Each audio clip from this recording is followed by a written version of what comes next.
Hello and welcome back to my channel What If Deku 2O. Join us as we delve into the realms of fanfiction and fantasy, bringing you the best stories and discussions.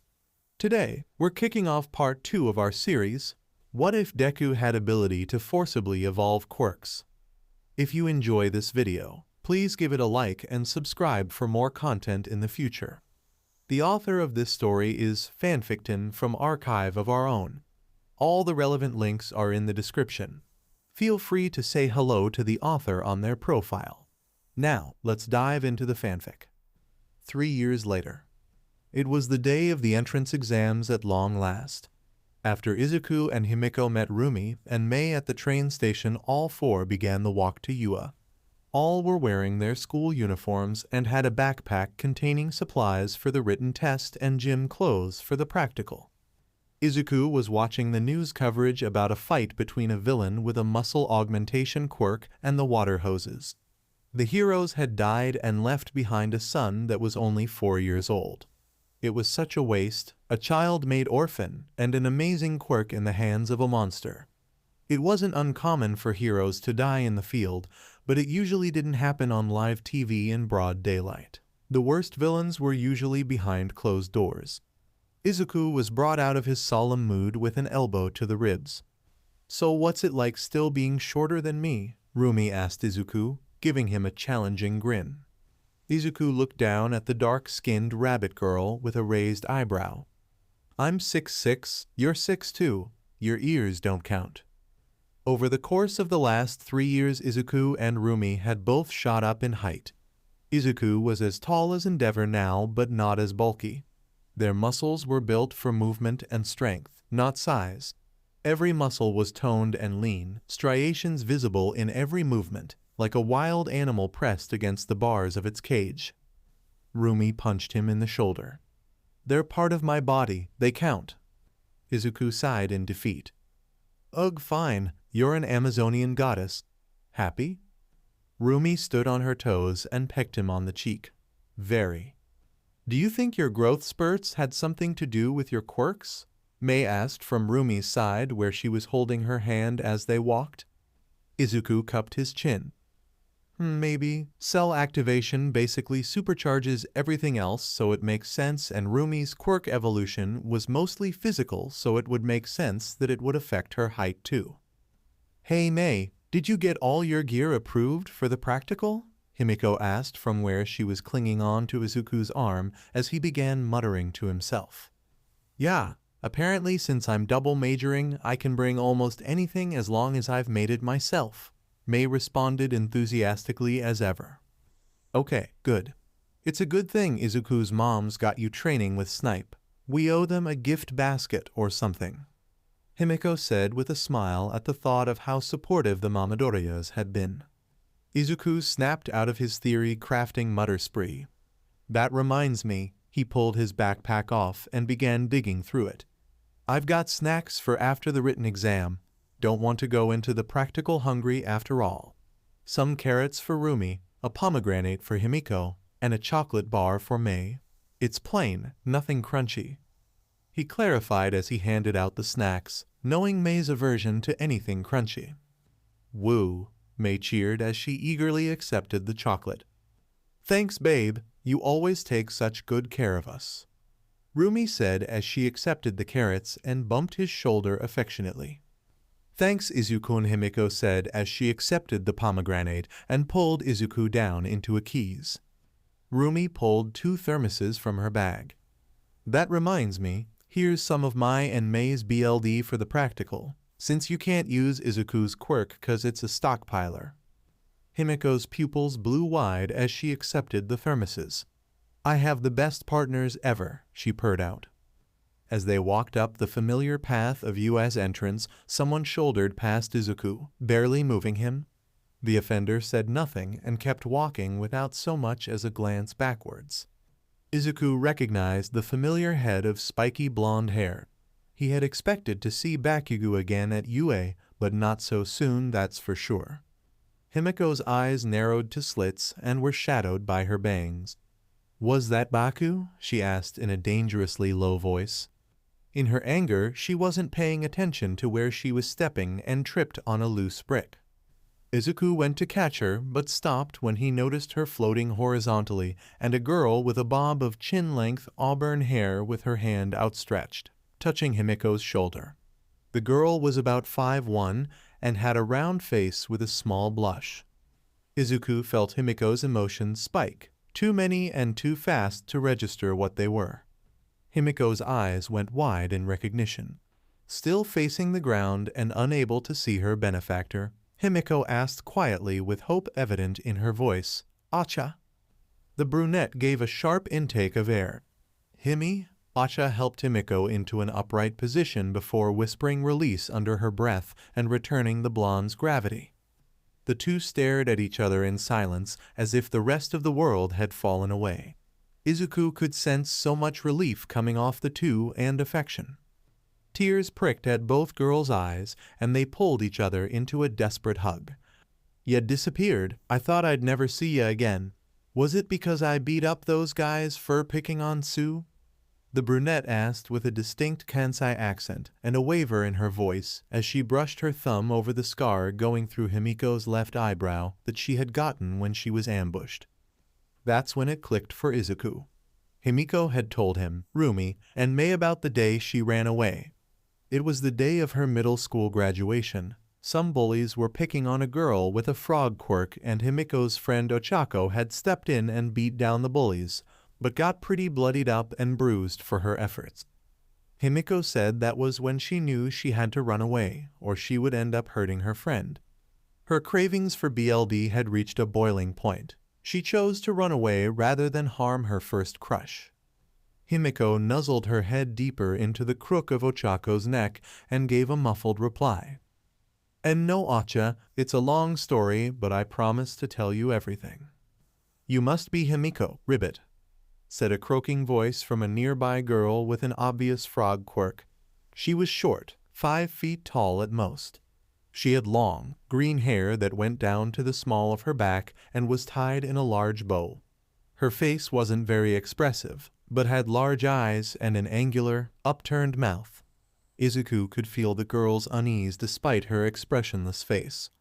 Ochako pulled herself from the hug blushing slightly more than what seemed to be usual. How rude of me. I'm Yororaka Ochako, and this is my girlfriend Asui Tsuyu." Ochako gestured to the frog girl. Izuku registered a lot of conflicting emotions in Himiko then. They would likely have to talk about this later. "Call me Tsu, Ribbit. Ochako has told me a lot about you, Himiko," Tsu said near impassively, but Izuku could feel her worry. "She has?" Himiko asked with disbelief before gesturing to Izuku, Rumi, and Mei. "These are my partners. The giant one is Midoriya Izuku, the Amazon bunny is Oguro Rumi, and the pink gremlin is Hatsume Mei." Apparently, it was Ochako's turn to feel the same conflicting emotions. Tsu seemed to feel relieved and hopeful. Definitely needed to talk about this later. Izuku and Mei smiled at the two and waved. Rumi threw Tsu a grin. "Nice to see another person here with a mutation quirk." Mei scooted close to Izuku, pulled him down to her level and whispered into his ear. "What just happened?" she asked, knowing Izuku would explain the nuances of the interaction well thanks to empathy. "We'll all talk about it later, but don't worry about it, okay?" he whispered back. Mei nodded and kissed his cheek before pulling away smiling. The bell rang then, and everyone went wide-eyed. Himiko quickly exchanged numbers with Ochako before they all but ran into the building to take the written exam. The written exam had been objectively difficult, but was nothing compared to Nezu's personal tests. Izuku was confident in his girlfriend's abilities too. They had all studied together for 3 years after all. He found his seat for the briefing before the practical and was relieved to see his girlfriends there as well. He took his seat with Mei on his right and Himiko on his left. Rumi was on the other side of Mei. After a minute of accepting the fact that they would be split up for the exam present, Mike took the stage. Mei and Izuku began shaking each other excitedly. They often tuned into his radio show late at night while they worked in Mei's workshop together. Everyone say hey. Hey, Izuku and Mei bellowed in response, but were the only ones. Thank you, listeners. Izuku went back to shaking Mei. He called us listeners, he shouted in excitement. As Present Mike began to go over what to expect in the practical, Izuku and Mei were frantically whispering to each other and reading over every detail in the provided packet, while Rumi and Himiko listened to them and Present Mike. Excuse me, a voice a few rows from behind them yelled. A spotlight lit up a tall, well-muscled boy with neat, blue hair. Yes, little listener, Mike asked, giving the boy the metaphorical stage. You mentioned 3 types of faux villains, but the packet clearly labels 4. If this is a typo, then you should be ashamed. The bespectacled boy pushed up his glasses and pointed at Izuku. And you two with the messy hair and dreadlocks, you two have been whispering to each other this entire time. If you aren't going to take this seriously, then you should leave immediately. Himiko showed her teeth at the boy, not in a smile, but in a way a predator might bare its teeth at prey. Rumi stood up, chair clattering to the floor as she pointed at the blue-haired boy. Watch your mouth, you ain't a proctor. Besides, don't you know better than to ask questions before the lecture is finished? The boy sputtered while cranking his arm in a very robotic fashion before bowing to present Mike in apology for interrupting. So much spirit, Mike yelled before going on to explain the 0-pointer. Izuku stood amongst a group of other examinees outside of Mach City Beta. He was wearing black gym shorts and a green t-shirt that read hat in black lettering. He noticed Ochako attempting some breathing exercises to calm herself down from what he could tell was nearing a panic attack. He reached out with empathy and pushed calm confidence into her. She spun around and looked at him bewildered but smiled anyway. Before he could go talk to her, a hand gripped his shoulder. In a flash of movement, he acted on instinct and grabbed the offending appendage and put it into a wrist lock as he spun on his heel and reared back his fist. He was greeted with the shocked expression of the blue-haired boy from the briefing. He released the boy's wrist. You shouldn't just grab people like that. You could trigger someone, Izuku said in warning. If the boy had done that to Himiko, she would have gutted the poor boy before he could have even reacted.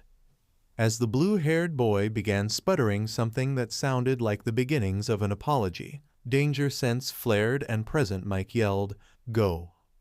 After so many spars with Mr. Oguro and brutal training sessions with Grand Trino, Izuku reacted with muscle memory. He activated Float and rocketed off, flying over the stunned crowd and the still opening gate into the Mach City. He saw the robots that had triggered his danger sense rolling down the main street towards the gate. A shockwave buffeted the street as he broke the sound barrier as he flew just over the robots. They began to aim upwards as he let black whiplash out, wrapping around each and dragging them along the street as he went. He reached the end of the main street and released Black Whip as he turned around to survey what he had done. There was an assortment of 24 1, 2 and 3 pointers piled in a twisted heap beneath him. The exam participants were just now clearing the gate and staring at his floating form with wide eyes. In the observation room, the staff of UA were staring slack-jawed at the monitors showing Izuku. Well, most were. That's our boy, Midnight cheered as she jumped onto 13's lap and squeezed their puffy space suit in a hug. He certainly knows how to make an entrance, All Might in his thin form agreed. No longer did he look like a walking skeleton in a suit. He was thin but not grotesquely so. His black sclere had even returned to white. Such a feat was only possible with Recover Girl's evolved quirk that now was capable of curing diseases and nullifying poisons. Snipe sat forward and pointed at a separate monitor. That ain't all. My lil protege is kickin' butt too. I swear she's the second coming of Lady Nagant. The monitor showed someone flying high above a Mach City in a winged suit of armor holding a rifle. The feed on the monitor was too far away to get a very good look at the armor or rifle, but a separate feed showed robot after robot crashing to the ground, unmoving with a single hole through each of their carapaces. Was her support gear cleared? Cementos asked. Yeah, I cleared it myself. She even has all of it patented already. Power Loader responded. Vlad King stood up and pointed to another screen. Forget them. Look at my precious baby girl go. On the monitor feed, Himiko was smiling wide and ripping through machines with her claws faster than they could track her movements. After using her claws to climb the face of a building, she morphed into Mei and wrapped her arms around her own midsection in a quick hug while she surveyed the area. She then morphed into Rumi and ran her hands over the sides of her face lovingly before she leaped from the building towards a grouping of robots. It appears Rumi is having fun as well. 13 commented. On another monitor, Rumi was bounding down streets almost too fast for the cameras to follow, leaving cracked asphalt and a wheezing midget with purple ball for hair in her wake. She slammed into the side of a building, almost collapsing the concrete wall, and used it as a springboard to launch herself headlong into a group of robots that had surrounded a few overwhelmed examinees. She ripped through the robots like tissue paper with her lightning-fast kicks. "How's your boy doing, Aizawa?" Nezu chirped. "About as well as you'd expect against this irrational exam. He should have taken the recommended exam like I suggested." Eraserhead groused. On the monitor that was occupying his attention showed an indigo-haired boy struggling to wield a broken piece of robot as a weapon. Izuku landed next to the boy and grabbed a nearby piece of metal, formed black claws, and carved the piece of metal into a sword before handing it to the bewildered purple-haired boy and flying off. Aizawa hid his smile under his capture scarf. He couldn't be biased as a teacher, but as a father he was glad the Midoriya boy had helped Shinso. Power Loader held his thumb over a large red button on a control panel. "It's almost time." Izuku had given up on trying to count his points shortly after the start. He just decided to treat this exam as seriously as possible and do everything he could as if real lives were at stake. He was flying above the buildings as he surveyed the area with thermal vision for any robots or people that needed help. He saw a girl climbing on the back of a three-pointer and a boy with his hands held behind his head in a ridiculous pose as he shot a laser beam through a one-pointer like it was held together with gum. The boy then turned his attention to the three-pointer that the girl was still climbing around on. With thermal vision still active, he could see the boy's stomach begin to heat up, preparing to fire another laser. He must not see the girl, Izuku yelled inside his mind. Izuku flew down in a flash and snatched the girl off the back of the three-pointer in a princess carry just as it exploded. Izuku turned to the surprised boy. "Watch where you're shooting, you almost hit her." He turned back to check on the girl still in his arms. He looked down and saw the thermal image of a girl with hair and eyes that both fluctuated with heat in a beautiful pattern. She was also naked. He blushed so hard he thought he could hear a tea kettle somewhere as he let her down while averting his eyes. Her clothes must have gotten damaged at some point, he thought as he pulled off his shirt and handed it to the girl while still averting his eyes. "Sorry, I didn't mean to look. H here, it should be big enough to cover you up, and don't worry about giving it back," he said quickly. The girl let out an eep before grabbing the dress-sized shirt. "You can see me?" she asked in disbelief. "Of course I can see her. How could I not?" he thought before switching off thermal vision. Before he could turn back to the girl, a thundering crash sounded as buildings collapsed and a massive metal hand gripped the nearby building. "That must be the zero-pointer. We should get out of here," Izuku said, and was about to fly off before he heard something. "Ouch," came a pained whisper from down the street. He looked to see Ochako laying face down with debris pinning her legs and the zero-pointer launching a bust-sized fist at her prone form. Before he even realized what he was doing, he charged full cowl up to his maximum of 25% and launched down the street towards Ochako. Time slowed as danger sense triggered, and he barely made it in time as he caught the fist, his feet cracking the asphalt from the force. His muscles bulged. He was barely able to keep the fist at bay as he held it with outstretched arms. His feet were digging deeper into the road as the fist slowly began to overpower him. Blackwhip pulled the debris off Ochako's legs, freeing her. "Run, Uraraka," he grunted out above her. "I think my leg is broken," Ochako said in defeat. "Well, FCK," he cursed internally. He was pretty sure Rumi was a bad influence on him.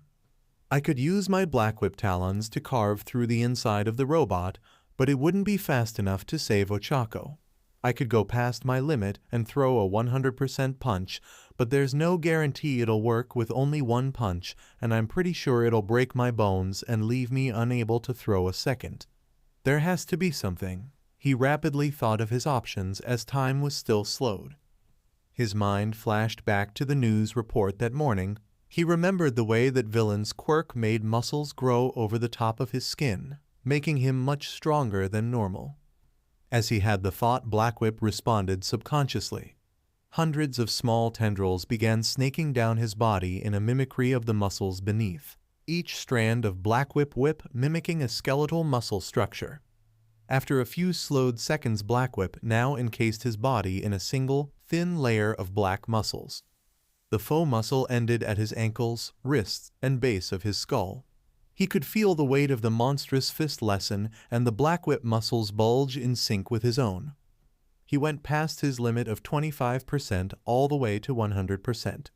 He threw the fist back and to the side, resulting in the zero-pointer stumbling forward from the loss of support. As it began falling towards him, he launched upwards with float and uppercut the monstrosity with everything he had. Fist connected against metal, his knuckles exploded open as metal crumpled.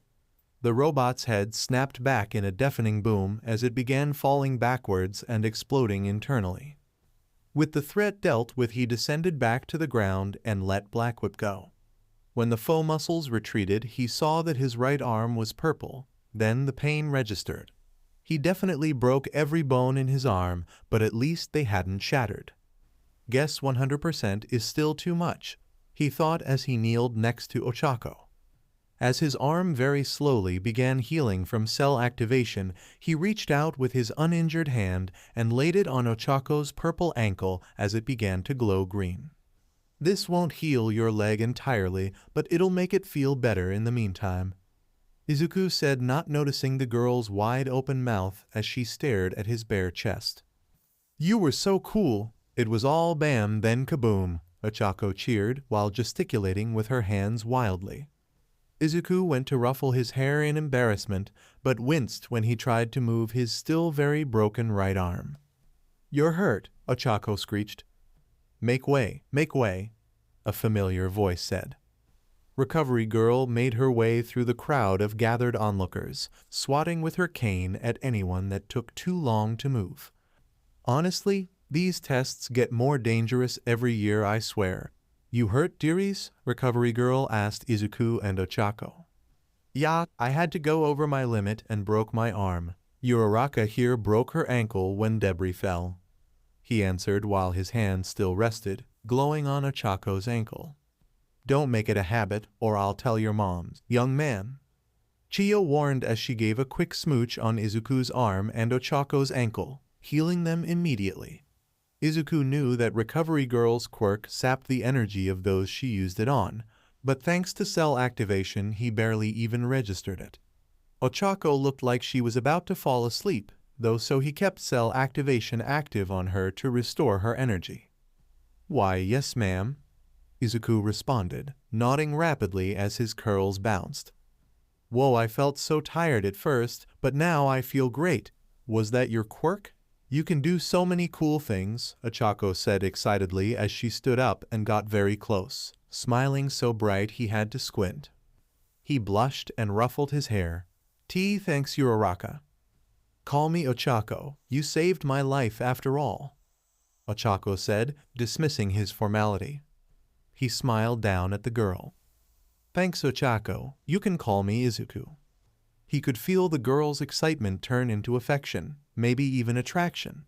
Before he had time to think about that, some floating gym clothes jogged up to him and handed him the t-shirt he had given away.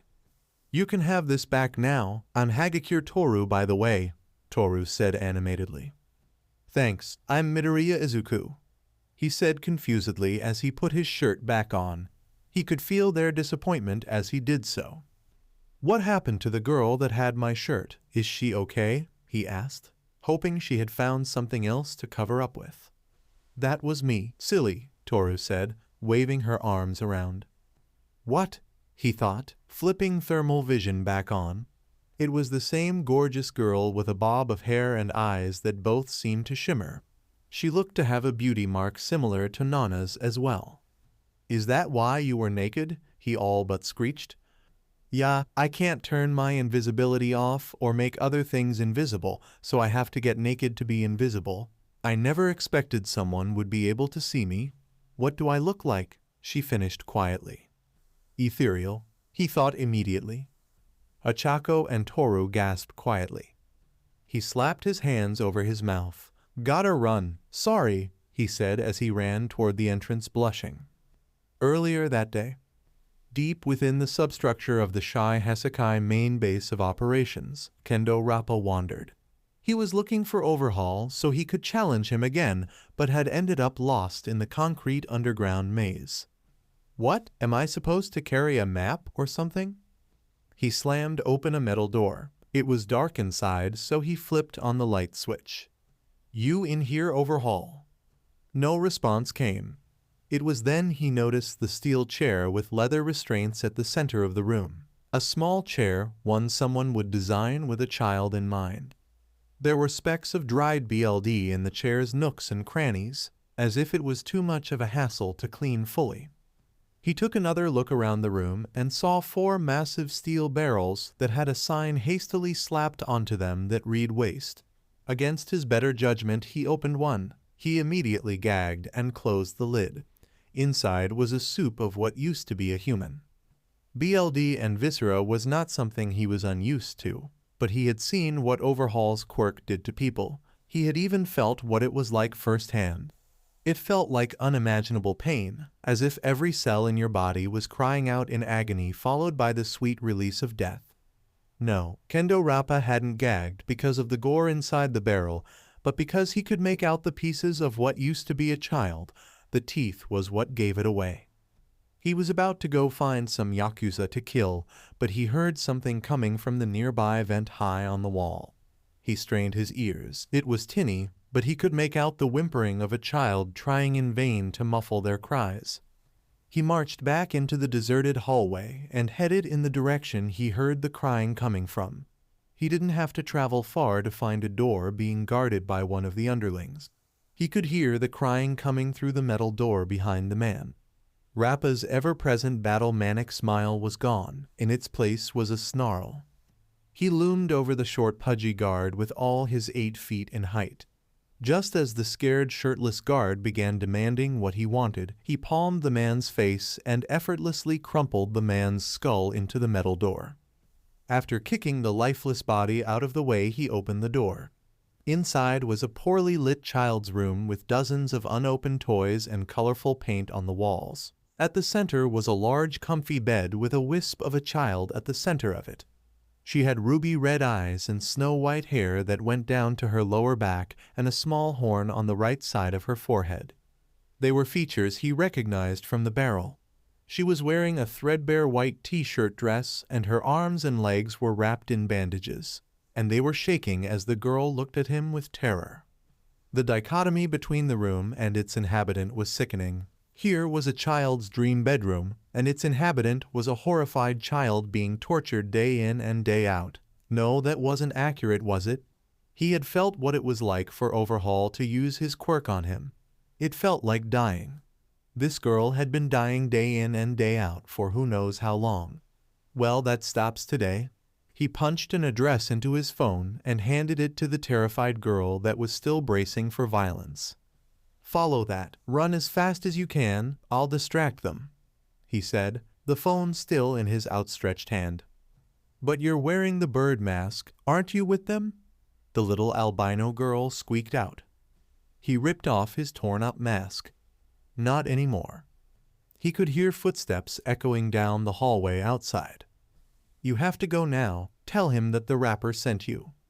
Rappa said as he set the phone on the bed before he stepped back into the hallway facing the coming footsteps. The little unicorn walked up to the threshold of the room, phone in hand. She paused as she looked down, then almost in disbelief that she was able to, she crossed the doorway. "But won't you die?" she asked with tears in her eyes. Kendo Rappa looked back over his shoulder at the girl with a sad smile that was only possible after nearly 2 decades of self-destructive habits. "That was always the point. Let me do this one good thing before my final bell rings." With that, he faced forward and rushed down the hallway to meet the Yakuza BSTRD head-on. As he rushed down the dark hallways, tears began pricking at his eyes, and he whispered to himself, "I'm sorry, Itsuka. I'm sorry I couldn't be the father you deserved." Izuku and his girlfriends walked into Ogre's gym. Mr. Oguro wasn't home, so they decided to hang out at Rumi's after the exams. "So what happened this morning with those 2 girls that Himiko knew?" Mei asked as she sat on a weight bench to take off her boots. "They were from my middle school. I didn't really know Tsu, but Chako was the reason I had to run away. Remember?" Himiko responded as she sat down on the floor and leaned her head onto Mei's lap. "Because you liked her too much and were scared you were going to hurt her? Do you still like her?" Mei asked nonchalantly as she began playing with the stray hairs of Himiko's buns. Himiko knew better than to try and lie, so she told them the truth. "I don't know if I ever stopped." "Uo, does that mean Acha and Tsu are going to join our polycule?" Mei asked as she excitedly clapped her hands. "Each relationship might be unique, but we're a package deal and we don't even know if they're bi or not," Rumi supplied as she wrapped an arm around Izuku's midsection. Izuku ruffled his curly locks. "Well, I'm pretty sure Ochako is at least." Rumi bumped her hip into Izuku. "Ohoho first name basis already, and how do you figure she's bi?" "Well, after I saved her from the 0-pointer with no shirt on, she was giving off some emotions," he said bashfully. Himiko wiggled her eyebrows seductively. "You didn't say you were shirtless, still can't believe you took that thing down and figured out a new move on the fly." "Yeah, I knew I should have fought that thing, but why were you shirtless?" Rumi asked. Izuku blushed slightly. "Because I gave it to a naked girl. It turns out she was invisible, and only I could see her because of thermal vision." "You little charmer. Anyways, I'm not opposed to new people joining the polycule, but we'll have to get to know them a bit better first," Rumi decided. "Me too. They seemed nice and I like Acha's accent," Mei said with a manic grin. "I'm fine with getting to know them better and seeing where it goes. Hopefully we all get into Yua together," Izuku said. Himiko sniffled. "I love all of you so much. Thank you for giving the idea a chance." "Of course, Himiko. We love you, and if you think you might be interested in adding someone or someones to our relationship, then we're willing to try at the very least," Izuku said as he knelt next to Himiko and placed his hand on her shoulder. The door to the gym chimed as it swung open. "Sorry, we're closed," Rumi began but stopped at the sight of a small child holding a phone like it was a lifeline. Izuku felt for the girl's emotions and nearly gagged. Her terror was so all-encompassing that he could taste it. It tasted of spoiled milk. What on earth could a little girl that couldn't be a day older than 5 be so afraid of? He tried pushing calm into the girl, but he could feel the terror come rushing back. "T, the rapper sent me. Please save him," the girl said in a trembling voice.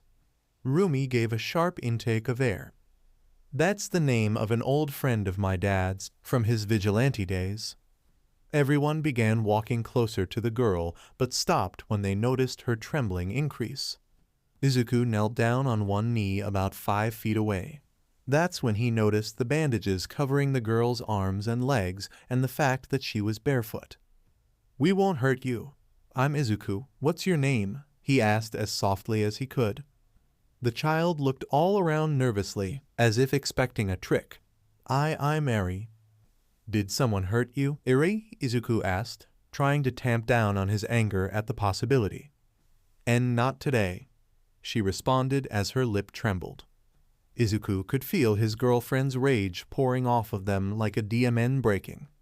"Nobody is going to hurt you ever again if we have anything to say about it," he said with a bright smile and opened his arms up invitingly.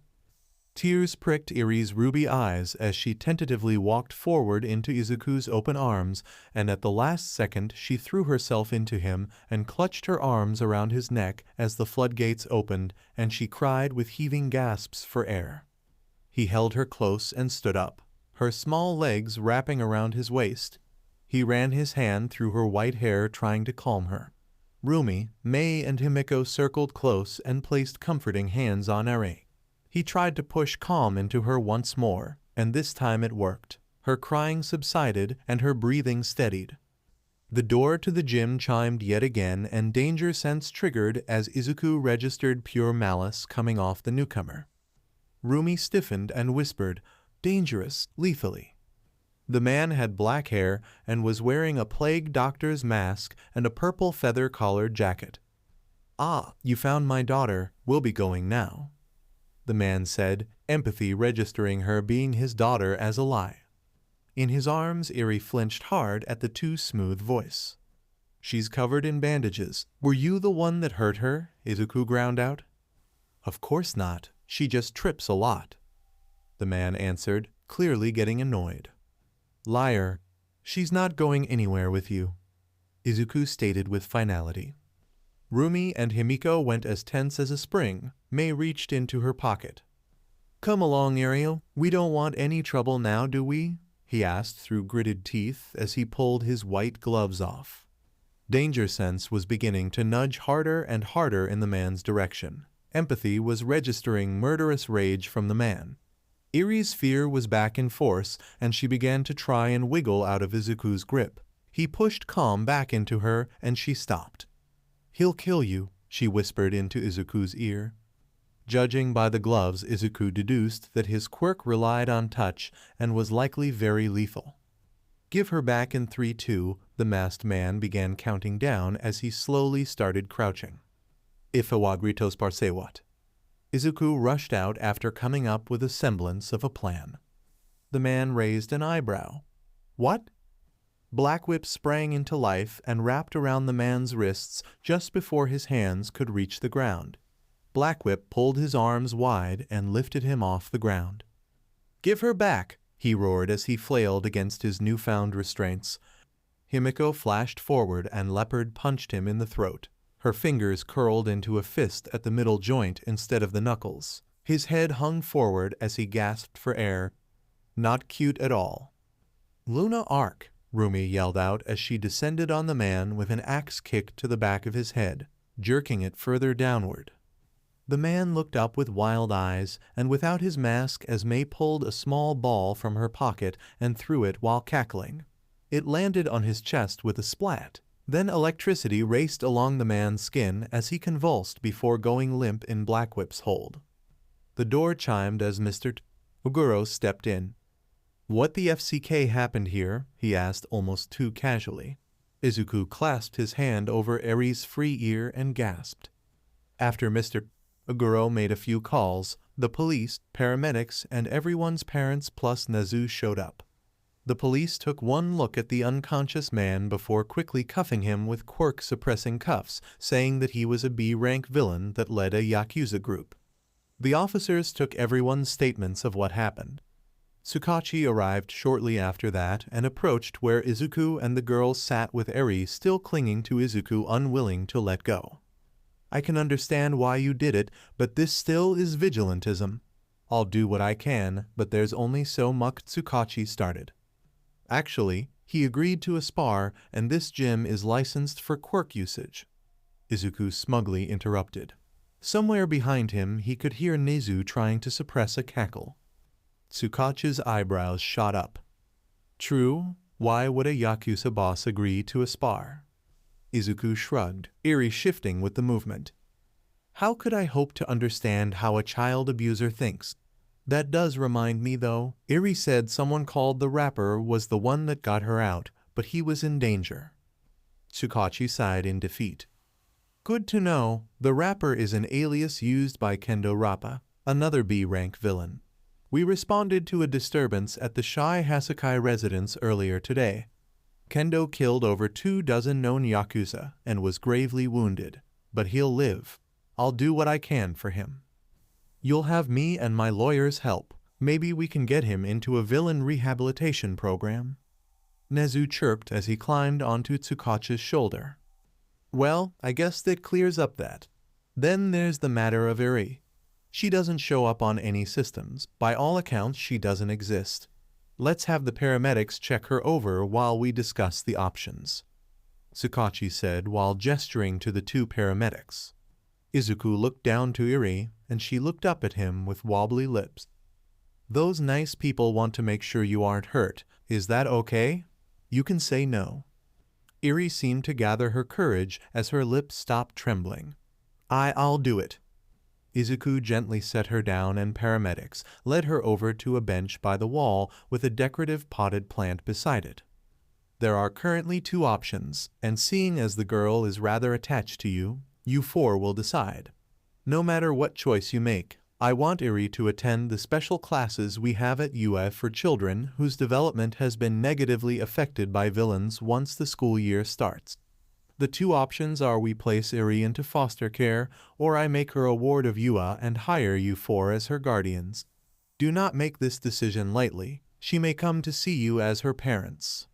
Nezu finished seriously. Izuku looked between each of his girlfriends. What do you think? I doubt she'll do well in foster care, Rumi said with a frown. Himiko looked to where Eri was with a faraway look. She deserves a place where she'll be loved, not just tolerated.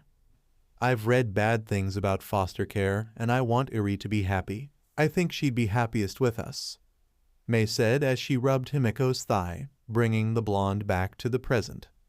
And if she starts thinking of us as parents? Izuku asked, several barely suppressed squeals of delight coming from where their parents were gathered. If she does, then I wouldn't mind. I already have some parenting books for the future, Mei said casually. Izuku, Rumi, and Himiko all blushed a small amount before Himiko spoke up. I don't know why, but I really want this. It feels instinctual. I suppose that makes sense. Cats have been known to adopt abandoned babies, even other species, up to and including bears. Izuku pondered aloud. I don't know how maternal I am, but seeing Izuku holding her was making my instincts go wild. I want this too. I kind of figured we'd get to FCK before we had a kit, but out of order is okay too, Rumi said with a shrug. Izuku went red in the face as he looked around to make sure Eri was far enough away to not hear. That's when he saw her sitting on the bench and getting visibly more upset. Her terror was coming back. Her horn began glowing, and she started screaming for the paramedics to get away as danger sense flared. The paramedics backed away with raised hands, trying to calm the girl. Izuku jumped up and approached slowly, his girlfriends close behind. The glow emanating from Eri's horn increased. Stay back, I don't want to hurt you too, Eri cried out. The potted plant beside the bench began to shrink slowly at first, but the speed increased until it was only a sapling. Izuku came to the conclusion that the glow was her quirk and it was out of control. It seemed to rewind organic matter, seeing as the plant was the only thing affected. He reached out with empathy and tried to force calm onto Eri. There was resistance, but it worked. The glow from her now smaller horn abated, and she began sobbing. I'm sorry. I'll be good, I promise. Now that the glow had fully disappeared, he scooped up the sobbing girl. It's okay, sweetheart. You didn't do anything wrong. Mistakes are okay. Mei started rubbing soothing circles into Eri's back. Yeah, failure is the mother of success. I blow things up all the time, but I learn from it. Himiko ran her thumb along Eri's horn. You don't have to be good all the time to be loved, trust me. Rumi ran her fingers through Eri's hair, massaging her scalp. Don't worry, Kit, we'll help you get a handle on your quirk. Eri looked up with watery eyes. My quirk is a curse, it made Papa disappear. It must have happened when her quirk first manifested, he thought. Eri, what happened to your father was an accident. Your quirk is not a curse, it's a blessing. With training you could heal any injury. You could save countless lives with it if you wanted, Izuku said softly. Eri lowered her head back onto Izuku's chest and exhaled shakily. Really? Izuku leaned down and kissed the top of her head. Really? Deciding the girl in question deserved a say, he asked, Eri, would you like to stay with us? Izuku and the girls all held their breath as they waited for a response. Eri clung tighter to Izuku. Please. Tsukachi walked up with Nezu on his shoulder. It seems you're also uniquely capable of stopping her quirk if she loses control of it. Before I believed you to be the best option. Now I believe you to be the only option. So what do you say? Nezu chirped with a smile that told Izuku he already knew his answer. We accept, he said resolutely, Rumi, Mei, and Himiko nodding in agreement. Nezu clapped his paws together. Excellent. I'll handle the paperwork. You'll all have to take an online course and pass an interview from Child Services, but I have no doubt you'll pass. Also, since you'll be caring for a ward of Yua, you're expected to keep her safe. I'll be issuing you 4 bodyguard licenses for quirk usage in the defense of your ward. I am showing you 4 a great deal of trust in this. Do not use them as an excuse to perform heroics. Loopholes won't save you from me if you break my trust. Nezu finished with a warning in his tone. All 4 of them stood up straighter at the tone. Yes, sir, they all said in unison. Nezu pulled out his tablet from somewhere. Now, the paperwork should all be finished by the time classes start in a month. The 5 of you can move into the dorms early so Eri has time to acclimate. Izuku's eyes bulged. Does that mean we got in? Nezu waved his hand dismissively. Of course, you were the top 4 ranking examinees after all. You'll all be in Class 1A. He turned his tablet to show them the scores. Izuku's jaw dropped. He had not only placed first with 120 villain points and 80 rescue points, but he had also broken All Might's record of a combined 150 points. Rumi was second with 80 villain points and 30 rescue points.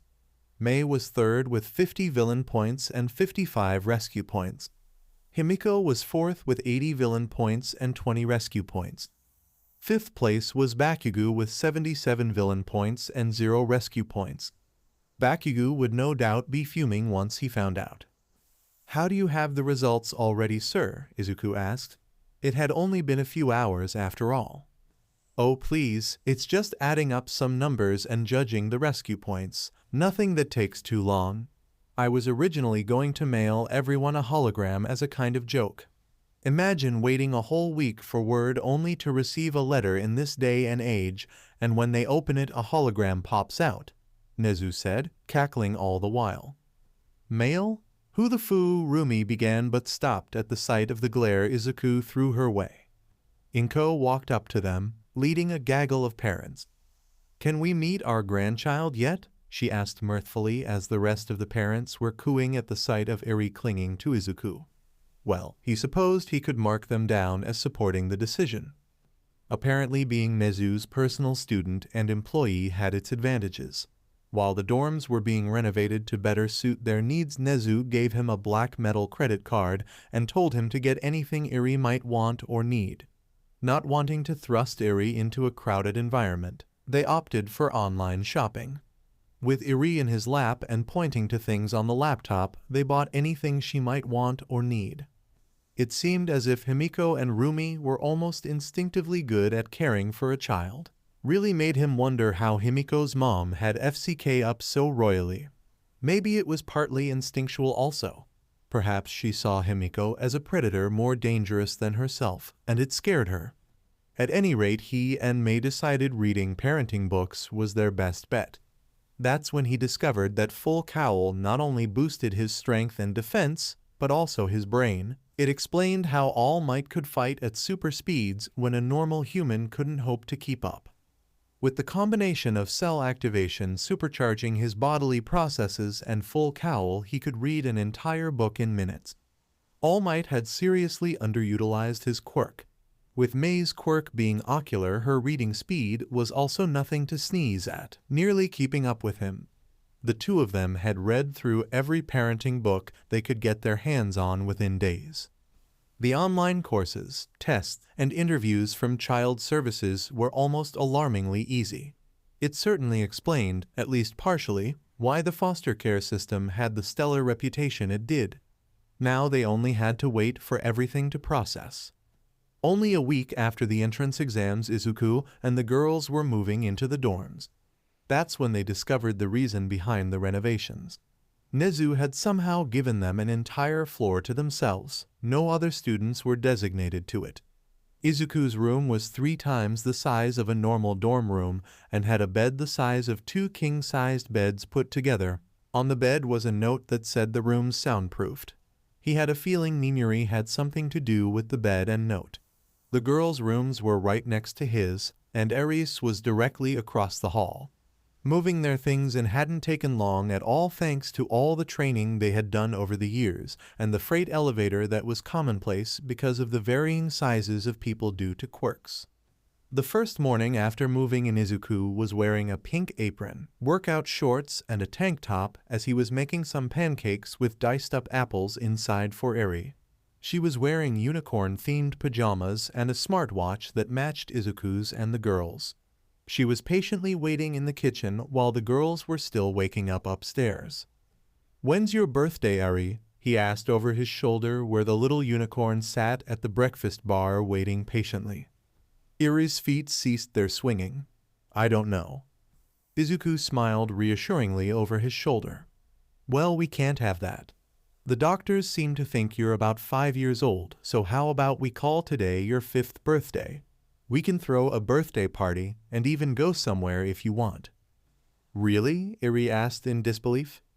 "Of course, sweetheart. So from now on, March 15th is your birthday. I'll talk to Nezu about making it official." Izuku had barely finished his sentence before the smart fridge displayed a message that said done, followed by an animated version of Nezu doing a dance. "I don't think I'll ever get used to that," Izuku thought. Rumi came downstairs then wearing only a red leotard, her muscular hips and butt on full display. Judging by the way her melons printed through her shirt, she strutted into the kitchen and kissed Izuku deeply before turning around, making it a point to swing her hips and wiggle her tail as she made to join Eri, sitting next to her and ruffling her hair. "I know you wear those for pajamas, but don't you think it might be a little scandalous for Eri to see?" he asked. "No PE, I'm proud of my body and I have nothing to be ashamed of. In fact, my hero costume is going to be a leotard, only with thicker material," Rumi said simply. Well, he supposed she had a point. She was essentially wearing a one-piece swimsuit, and he wouldn't want Eri to view her body as something to be ashamed of. He ruffled his curly hair. "You're right, sorry." He finished the pancakes as Himiko and May joined them. May was wearing a pair of boxers he was pretty sure were his and a huge t-shirt that said Naps on it that he was sure was his. Seeing her wear his clothes was much more attractive than it had any right to be. Himiko was wearing small black butt shorts and a dark red tank top that he could also see the shape of her melons through. He quickly surmised that living with his girlfriends was going to kill him. May groggily hugged him from behind and mumbled a good morning into his back before shuffling off to join Eri and Rumi. Himiko grabbed him by his shoulders and heaved herself onto his back, her legs wrapping around his waist as she bit into his neck and began drinking as she purred audibly. "What's she doing?" Eri asked cautiously. Rumi placed a comforting hand on Eri's back. "She's drinking his BLD. Her quirk makes her crave it. People used to call her quirk curse too. But you know what, Kit?" she whispered conspiratorially. They were wrong. There's no such thing as a cursed or evil quirk. "Did people hurt her like they did me?" Eri asked with a small, worried frown. "Yeah, but not as badly. She's come a long way," May answered. Eri was staring at Himiko like she had seen her for the first time. Himiko, for her part, was oblivious to the world around her as she drank her fill, while Izuku bustled around the kitchen completely unimpeded by her weight or his loss of BLD. After everyone had eaten, Izuku announced that today was going to be Iri's official birthday. They decided on a quiet cat cafe and a Ghibli movie night since she had never seen any. Iri seemed to really enjoy the cat cafe, but she still hadn't smiled much to her guardian's chagrin. Getting the girl to smile was starting to seem a monumental task. Lunch Rush himself made Iri a cake. Izuku's moms, Mr. Oguro, Mei's mom, Vlad King, and a majority of U.S. staff were in attendance as they turned down the lights in the cafeteria and brought out the unicorn-themed cake to a very surprised little unicorn. Everyone began singing in ridiculous tones with wide smiles. "Happy birthday to you?" They were partway through the song when Izuku noticed Iri was beginning to tear up, but despite that she smiled. Illuminated by the birthday candles, she smiled for the first time, and it was a full, watery smile as happy tears ran down her cheeks. The song finished and Izuku scooped up the girl before taking her seat with her on his lap. "Happy birthday, sweetheart," he whispered before kissing her temple and wiping away her tears. After a few tries, she managed to blow out all 5 of her candles, and they dug in. Iri quickly declared cake a close second to apples. Later that night, after changing into her unicorn pajamas and binging several Ghibli films sprawled out across her guardians, Iri gave in to sleep. Izuku carefully picked the sleeping girl up and carried her up to her room. He gently laid her down and tucked her into her bed. She could skip brushing her teeth for one night. Izuku and the girls each gave her a kiss on the forehead goodnight. They were on their way out when a quiet voice, heavy with sleep, sounded from behind them. "Good night, Papa. Good night, Mamas." All 4 whipped around to see Iri sound asleep, tuckered out after a long day of having fun. They all eyed each other with wide eyes before quietly exiting and closing the door. "Well, that happened faster than I would have thought," Rumi whispered once they were in the hallway. "But she said it in her sleep. Does it count?" Himiko questioned. They all seemed to be deep in thought before Izuku broke the silence. "Let's not bring it up. We don't want her to feel pressured. Let's go to bed before we wake her." The 3 girls nodded and whispered good nights before going their separate ways. An hour later, Izuku was lying in his bed, thinking about how large and empty it felt when a barely audible knock could be heard. He got out of bed wearing only his boxers and answered the door. All 3 of his girlfriends were there. Rumi was wearing a similar leotard to the one from this morning, only white and thick enough that he couldn't outright see her melons, only their printing. Himiko was wearing a black sports bra and red butt shorts that left little to the imagination. Mei was wearing a black tank top that her 4-pack could be seen through, and a blue pair of Izuku's boxers that barely fit on her hips. After letting them in and closing the door, he spoke. "Debbie, what's up? Is everything okay?" Rumi hopped into the huge bed. "We're sleeping here from now on. I'm not sleeping another night alone when the people I love are right next door." Himiko eyed him seductively as she joined Rumi. "Couldn't have put it better myself." Mei grabbed Izuku's hand and dragged him to the bed.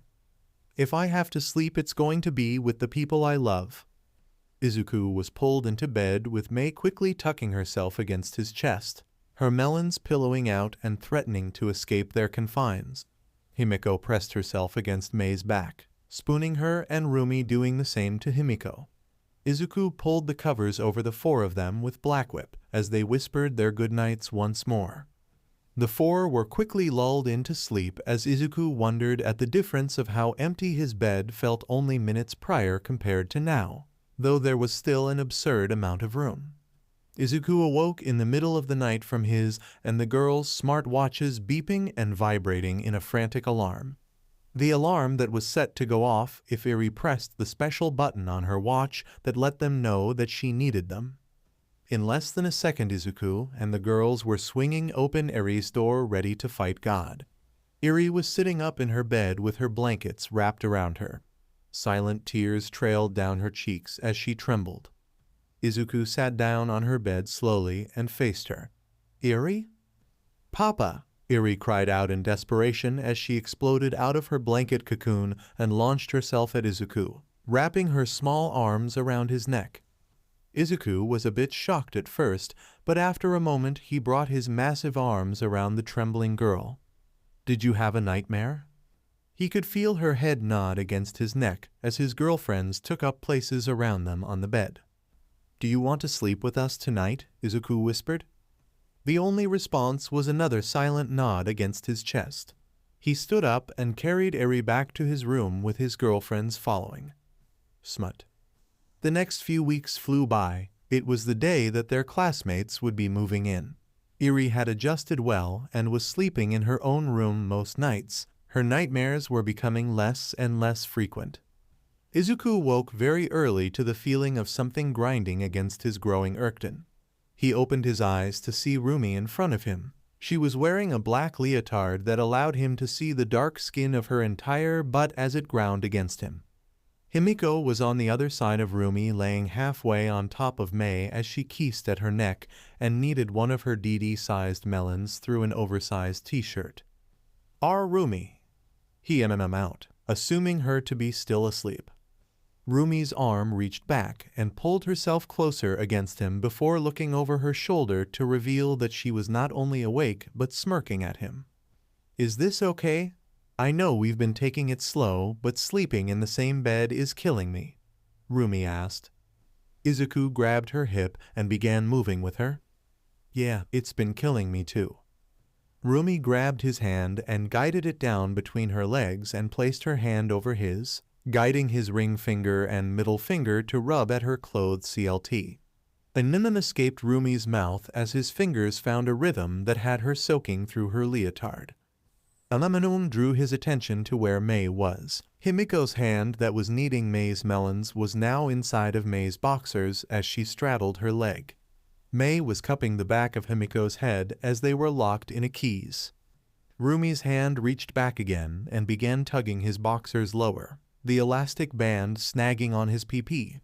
Deciding to help, he undid the snag and pulled his boxers down past his hips, his PP finally free and pressed between Rumi's cheeks.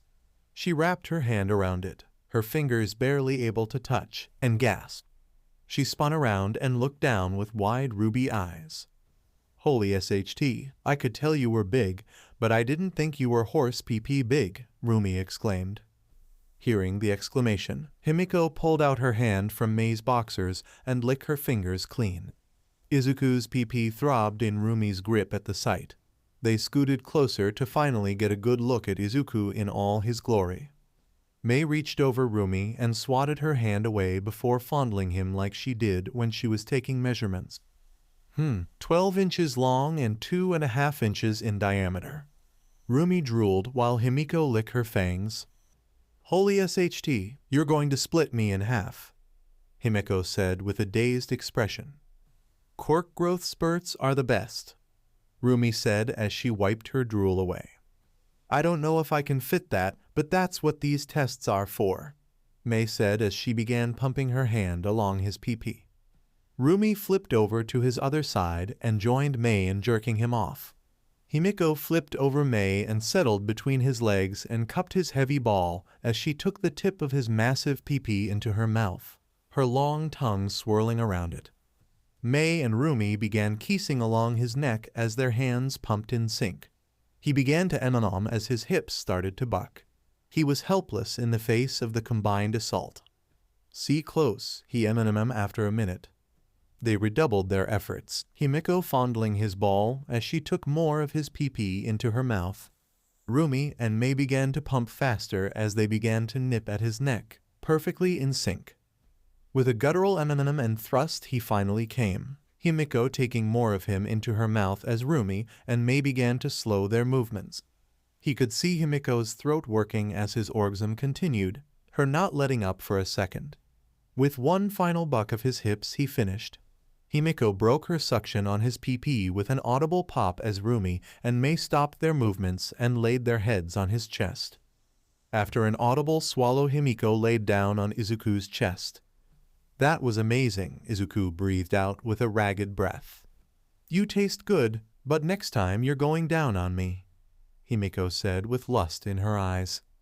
Deal, Izuku said quickly. They drifted off like that until their alarm went off a couple of hours later. Eri was out shopping with his mother and his girlfriends for school supplies, no doubt getting spoiled. Izuku was wearing tan cargo shorts and a blue t-shirt that said gloves. He was in the kitchen cleaning up breakfast and preparing a large dinner for his new classmates when a message notification pinged on his phone. He pulled it out to see that Nezu had sent him a link. The link led to a breaking news article about Tartarus. The warden had been reading the crimes of an inmate aloud to someone and accidentally broadcast the inmate's crimes over the prison's shower speakers. The crimes involved the torture of a child, and when the other inmates heard this, they swarmed the perpetrator and beat him to death despite wearing quirk-suppressing gear. The victim was Overhaul. Izuku had no doubt in his mind that Nezu had somehow orchestrated it. He was both terrified and elated. Overhaul could never harm Eri again, even on the off chance that he could have escaped. A student came through the doors, pulling Izuku out of his thoughts. It was the blue-haired boy with glasses, Great. Upon seeing him, the boy set down a cardboard box and marched up to him with near-mechanical stiffness. Izuku thought the brunette was about to berate him once more, but the boy bent at the waist in a bow so harsh he could almost hear hinges creaking. I severely misjudged you. I'm sorry for my past actions. Please forgive me, the boy said, each word accentuated with a robotic arm chop while still bent 90 degrees at the waist. Izuku was not used to people admitting their poor treatment of him and actually apologizing. It felt good, great even. I accept your apology, thank you. The shorter boy straightened from his bow. I'm Midoriya Izuku. It's a pleasure to formally meet you. The brunette pushed up his spectacles higher on the bridge of his nose. I am Tenya Ida. The pleasure is all mine. I must say I am surprised you beat me here. I was sure I would be the first to move in. Well, that certainly tracked. He seemed the type to be overly punctual. Izuku smiled friendly and ruffled his hair. He didn't want to have to explain his circumstances dozens of times today. We've been here for a couple weeks, actually. We had circumstances. I'll explain more once everyone is here. I can't say I'm not curious, but I will wait. Do you know if the dorm advisor is here yet? Ida asked. Izuku's eyebrows rose. He hadn't even known there would be a dorm advisor. I don't think so. It's still early, though. I haven't looked, but I think there's a sheet on the table with your room placement and key. Would you like some help with your things? Ida bowed again, only this time not as harshly and not as deep. I would greatly appreciate your assistance. Shortly after helping Ida move all his boxes into his room, another person walked through the main doors. Well, she didn't walk, she floated through. She had incredibly long periwinkle hair that practically draped down her back and twisted in a spiral at the end. She was wearing a light blue dress that clung to her curvy figure and matched her hair and eyes. Her blue eyes gleamed with curiosity as she spotted him coming down the stairs. In a manner that was reminiscent of May, she zipped over and into his personal space. Hey, am I late? Are you already moved in? Am I in the wrong building? Why are you so tall? Why is your hair so fluffy? Is it full of secrets? The floating girl asked in a bombardment. Being used to May's rapid-fire questions, he answered hers in order. You're not late. I am, and so are 4 others. I don't know. My quirk gave me a supercharged growth spurt. It's always been fluffy, so genetics, I guess. If it was full of secrets, then I couldn't tell you. Could I? He finished with a teasing smirk. The girl beamed at him. Her happiness was so bright he almost had to look away. Most people don't answer all my questions. I'm Hado Nejire, a 3rd year. I'm the dorm advisor and Ta for 1A. His eyes went wide. He had heard that name come up in dinner conversations with his moms several times before. She wasn't just any 3rd-year student. She was one of the big 3, the 3 strongest hero students at UA. It was said that once they graduated, they would likely be in the top 10 rankings within a year. After hearing so much about them, he had watched their sports festivals and started notebook pages dedicated to each of them. "You're one of the big three. It's a pleasure to meet you. Would you sign my notebook page I'm dedicating to you?" he said as he produced a notebook. "Of course I'll sign it, but you're wearing shorts and a funny t-shirt. Where did you have that?" she asked as she floated around him looking for a way he could have been storing the notebook. "I was just holding it. People never seem to notice it until I hand it to them." He shrugged as he handed her the pen and notebook that was open to her page. She took the pen and notebook and was about to sign but froze. She was staring unblinking at Izuku's drawing of her in her hero suit, arms forward and spirals shooting out of her palms as she made a face of determination. It was from when he had seen her on the news fighting a colossal villain. "Is this how you see me?" Izuku wasn't sure what she meant by that, so he checked her feelings. She was radiating joy, so it couldn't have been a bad thing. "Yes," he answered confidently. She did a little twirling in the air as she signed the page, but Izuku didn't miss the blush dusting her cheeks. She lowered herself back to the ground and looked up at him with a bright smile as she handed him the notebook back. He returned her bright smile with one of his own. "Let's get you moved in." After moving Nejire into her advisor room on the ground floor, it was early afternoon and time to meet up with the girls and Eri at his mom's house. Izuku walked through the doors of his mom's house and was greeted by Eri rushing up to him in a mini Yua girl's uniform and a red backpack. Papa, look! Our uniforms match. How does it look?" she said excitedly as she twirled for him. Izuku had heard her call him Papa several times now, but it felt no less amazing. The idea of having kids one day had always seemed so far away to him. Ever since Eri had started calling him Papa and his girlfriends Mamas, that murky concept had become crystal clear in such a short span of time that it had him reeling. But he wouldn't trade this feeling for anything. He and the girls had been fully informed of what happened to her so they could better care for her. She had gone through so much, and she had come so far already. He was so profoundly proud of Eri, of his ward, of his daughter. "Papa, what's wrong?" Eri asked quietly, snapping him out of his thoughts. He wiped at the wetness on his cheeks.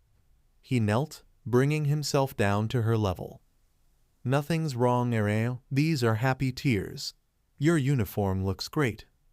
Eri hunched her shoulders in embarrassment at the compliment. "You're so happy that you cried? Why?" He opened his arms to her, and she wasted no time embracing him with her eyes closed and a smile on her face. He tucked some stray white hairs behind her ear. "Because you make me happy. I love you, sweetheart." Eri buried her head into his shoulder and sniffled. "You do?" she asked with a muffled and watery voice so quiet he almost didn't hear the question. He held her closer and kissed the top of her head. "I do, and I always will, no matter what." Eri's shoulders were shaking now as she turned her head towards him and looked at him with wet, ruby eyes.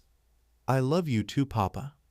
The sound of a camera shutter made him look up. His moms and girlfriends were all watching discreetly from a distance away with eyes shimmering with unshed tears.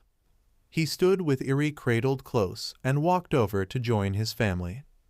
"I know this might seem soon, but I can't imagine myself ever changing my mind about Eri." "What do you think about making this official?" he asked, wording his question carefully so as not to clue in Eri. Everyone but him and Eri choked back a sudden sob, and his girlfriends nodded in agreement. "I feel the same," Rumi said with a confident grin. "Same here," Himiko said with a fang-filled smile. "I'm in, it's only a formality at this point," May said with a manic smile. He looked down at Eri, who was obviously very confused at what was happening. "Eri, I have something very important to ask you. No matter what your answer is, know that we will always love you." Eri met his eyes and was obviously nervous, so he decided to press forward. "Do you want to be a Midoriya? To officially become my daughter?" Eri smiled a tight-lipped smile as she tried and failed to suppress the quiver of her chin. Tears came unbidden to eyes. Her restrained emotions broke like dam. She let out a strangled sob as her lips separated into a wide, unrestrained smile and tears poured down her face. She began nodding, her snow-white hair shaking as she struggled out a single word through her sobs. "Why, yes." Izuku and Eri were enveloped in a massive hug by all of his family. Nana spoke inside his head. "Congratulations, kid. Are you going to tell her about us and evolve her quirk?" "No, not yet at least. She doesn't need the burden of such a secret, and I won't evolve her quirk until she has a better grip on how it works now. We have no clue how it could evolve," Izuku thought. He ended up staying at his mom's place much longer than he had planned. They threw an impromptu celebration for the new Midoriya.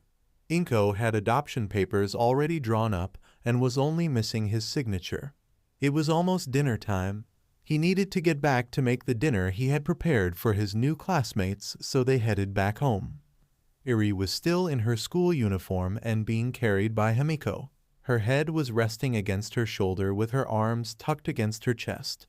The sound of her soft breathing could be heard as she slept, Himiko's purring having lulled her asleep. Himiko was wearing an oversized tan cardigan and a black skirt with thigh-high black socks. Her cheek squished against Eri's head as she held her close. Rumi was wearing high-waisted blue jeans and a black tight-fitting crop top. She was walking hand in hand with Mei behind Himiko.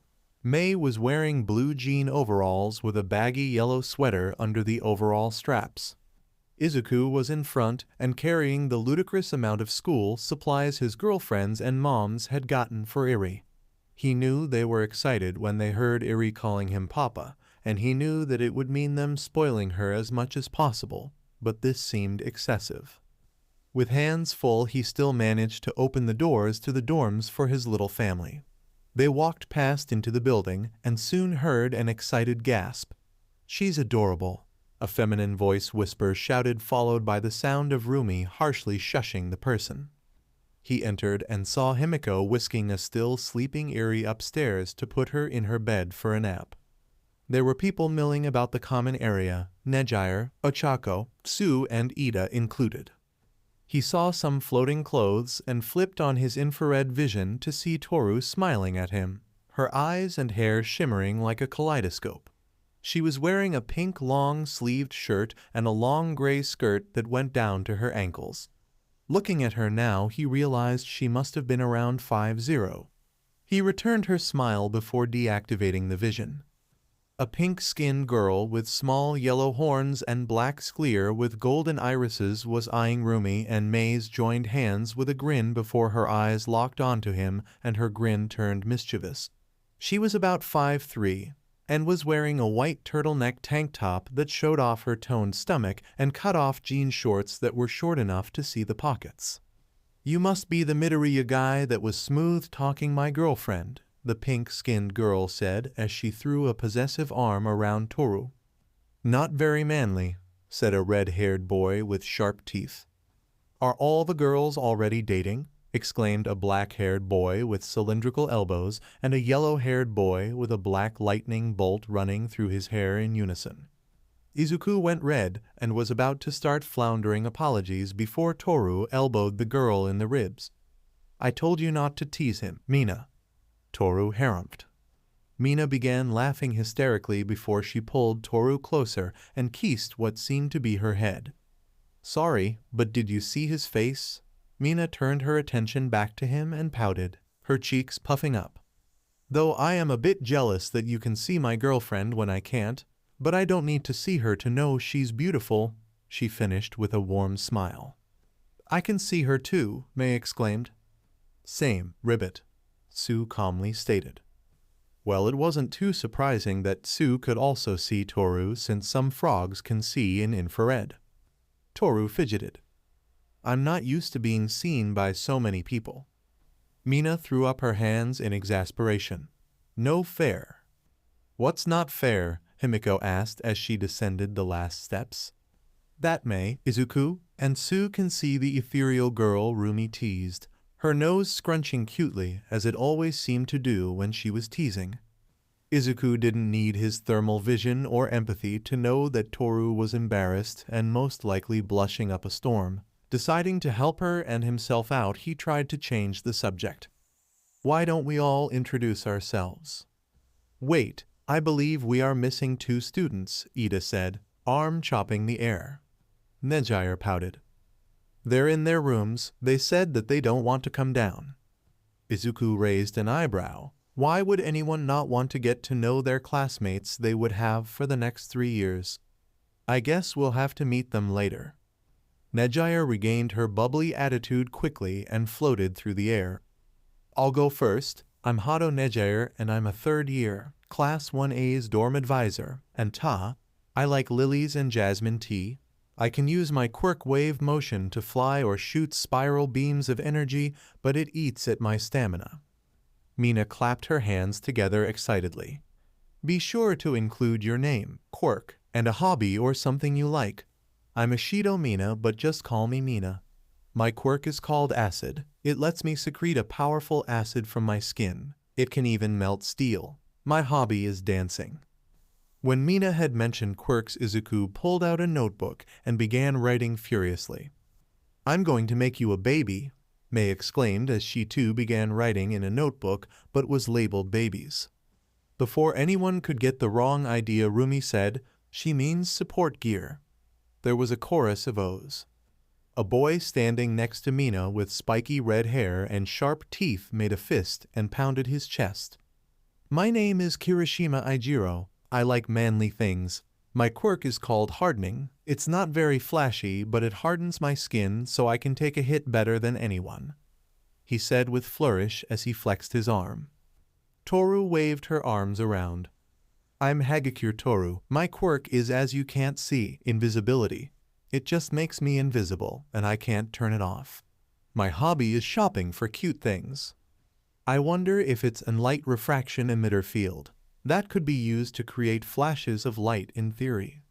Izuku mumbled aloud as he wrote. Surely she couldn't outsparkle moi, said a flamboyant boy wearing a cape next to Toru. My quirk is naval laser. I can shoot a laser from my belly button. I like flashy things and my name is Zayama Yuga, he finished with a twirl of his cape.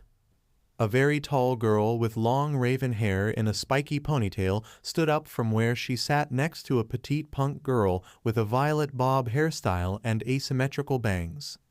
The raven-haired girl was so tall that she must have been around 6'4". She wore black yoga pants and an expensive-looking cashmere sweater that went past her hips and hung loosely to her incredibly busty frame.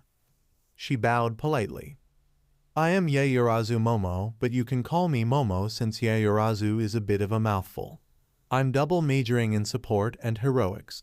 My quirk is called creation. It allows me to make any non-organic material using lipids, but I have to have the atomic structure memorized as well as the blueprints.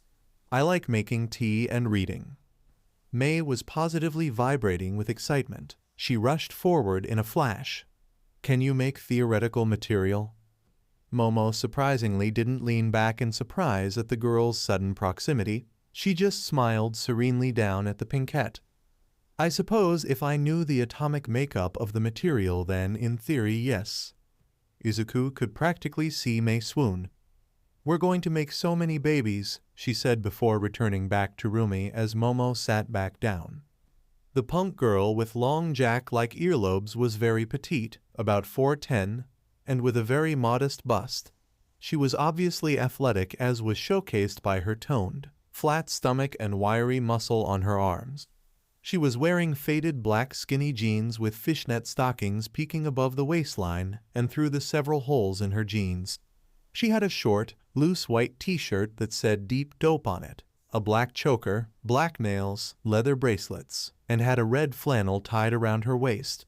She rested a hand on Momo's knee and lazily waved the other. Yo, name's Jiro Kyoka. My hobbies are playing and listening to music. My quirk is called Earphone Jack. I have super hearing and can send my heartbeat through my jacks. Izuku raised his hand. It reminds me of Present Mike's quirk. Can they be plugged into electronic devices? Ooh, what about a speaker? May asked. Yes, I can even plug one into a phone and the other into a speaker to greatly amplify the sound playing from the phone, Kyoka answered. May and Izuku were both furiously writing in their respective notebooks. Izuku raised his hand again. Unrelated, but I love your shirt. I don't see many other deep dope fans. Kyoka blushed, and her jacks went a little wild. Thank you. It's my parents' band, actually. Izuku's eyes went wide and his jaw dropped. Whoa, that's so cool. Would you introduce me to them if you get the chance? I would love to get their autographs. Sure green, Kyoka said, still flustered. Momo began rubbing soothing circles into the back of Kyoka's hand that was still on her knee. Green? Izuku thought. Next in the loose circle was Ida. He stood up from his seat with a sharp motion and began chopping an arm through the air. My name is Tenya Ida. My hobby is running, and my quirk is called Engine. I have engines in calves that run on citric acid that allow me to run very fast. May was crouched behind him, scribbling in her notebook before Izuku could even see her move. Do they overheat? How fast can you run? Does the concentration of citric acid matter? What's the fuel economy? What a boo. Please slow down. I cannot hear your questions if you ask them so fast, let alone answer them. Ida interrupted. May seemed a bit crestfallen, so Izuku intervened. She asked if they overheat. How fast can you run? If the concentration of citric acid matters, and what the fuel economy is. Izuku said slowly. Thank you. They do overheat if I push them past third gear. My record speed is about 80 mph. I'm not sure if the concentration of citric acid matters. I usually just drink orange juice as fuel. The fuel economy varies, but it's about 12 ounces of orange juice for an hour of activity. May scribbled in her notebook and walked over to where Izuku was standing between Rumi and Himiko. She pressed her head against his chest in a show of affection. Mina raised an eyebrow at the display. Next up was a black-haired boy with a plain face and cylindrical elbows. I'm Ciro Hanta and my quirk is tape. I can shoot tape out of my elbows. My hobby is relaxing with friends. The blonde-haired boy spoke up next. My hobby is video games. My quirk is electrification. I can zap things, but I get a bit dopey if I overdo it. Oh, and my name is Kaminari Denki, he said, making finger guns. A huge boy with 6 arms stepped forward from where he was standing somewhat behind the loose circle. A mouth formed at the end of an appendage. My name is Shoji Mizo. I enjoy hiking. My quirk is called Dupli Arms. I can create many different appendages that can duplicate body parts like eyes, mouths, hands, and so forth. Momo sat forward with concern etched into her brow. Are you wearing a mask because you feel unwell? I can make you some herbal tea. She made to stand, but Shoji held up a hand, halting her. I wear a mask because the sight of my face once scared a child, and I have grown too accustomed to it. A raven-headed boy nodded in understanding where he stood leaning against a wall. Momo leaned back into her seat, but she still wore a concerned expression. Okay, but if you want to take it off, I'm sure nobody here would be alarmed. Quirkist views have no place at UA. Shoji nodded. Thank you. The boy with the head of a raven spoke up next. I am called Takoyami Fumikage. I enjoy reading and my quirk is called... He was cut off by a raven-headed shadow popping out of his back and T-posing above the boy. Dark shadow. Wow, a sentient quirk. They're even more rare than healing quirks, Izuku gushed, ignoring the fact that he had both. Fumikage feathers ruffled at the attention as Dark Shadow began shaking the boy's shoulders. I knew people at UA would understand our greatness. Fumikage regained as much of his composure as he could and closed his eyes. Revelry in the dark. It was silent for a second until Ochako blushed from where she sat on the love seat couch with Tsu cuddled up to her. She was wearing a peach-colored shirt and black shorts. He hadn't noticed before, but she had a bit of baby fat still clinging to her. She wasn't necessarily overweight, just a bit pudgy perhaps. It did nothing to detract from her attractive curves, however. If anything, it added to it. He could tell there was underlying muscle under the fat, as if she trained but ate poorly. "Oh, I'm Uraraka Ochako, and I like astronomy. My quirk is zero gravity. I can remove gravity from anything I touch without affecting its mass." "Whoa, you could just yeet someone into the sun," Kaminari exclaimed. "I wouldn't do that," she said quickly. "Since you can affect one of the laws of the universe, I'm assuming there are some drawbacks," Izuku asked, ready to write. "My weight limit is about 2 tons, and I get queasy if I overdo it, but I've gotten a lot better over the last 3 years." Ochako answered with a light blush.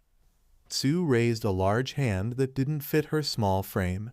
She was wearing a gray long-sleeved blouse tucked into a yellow skirt that went down to her ankles. "Ribbit, I'm a Sui Tsuyu, call me Tsu. My hobbies are swimming and taking care of my younger siblings. My quirk is fairly obvious, it's called frog. I can do anything a frog can but better." Rumi laughed. "Well, there goes the explanation of my quirk. There are so many things frogs can do. You can obviously see in infrared. Can you produce a poison like a dart frog? What about finger claws like a horror frog? What about optical camouflage?" Izuku asked quickly yet intelligible. Tsu let out a quick succession of small ribbits and emanated happiness. "No poison, not yet at least. A horror frog's fingertips are made to break, and since my X-rays show normal finger bones, I don't think so. I can cloak myself though." She demonstrated by turning invisible against the couch. Toru waved her arms around. "No fair," she said cheerily, but Izuku could sense her melancholy. A very tired-looking boy with wild indigo hair lazily waved. "I'm Aizawa Hitoshi. I like sleeping, but my quirk gives me insomnia. My quirk was called brainwashing before I had it changed to hypnosis. It lets me give commands to those affected by it. It relies too much on surprise for me to share more details, sorry." Izuku stopped his scribbling. "Wow, that's amazing. You could take on villains as strong as All Might without even having to fight them directly." Hitoshi looked down to his feet. "Thanks, I never did get the chance to thank you for the entrance exam. I wouldn't have passed without your help, so thank you." Izuku had almost forgotten about giving him a makeshift sword to use.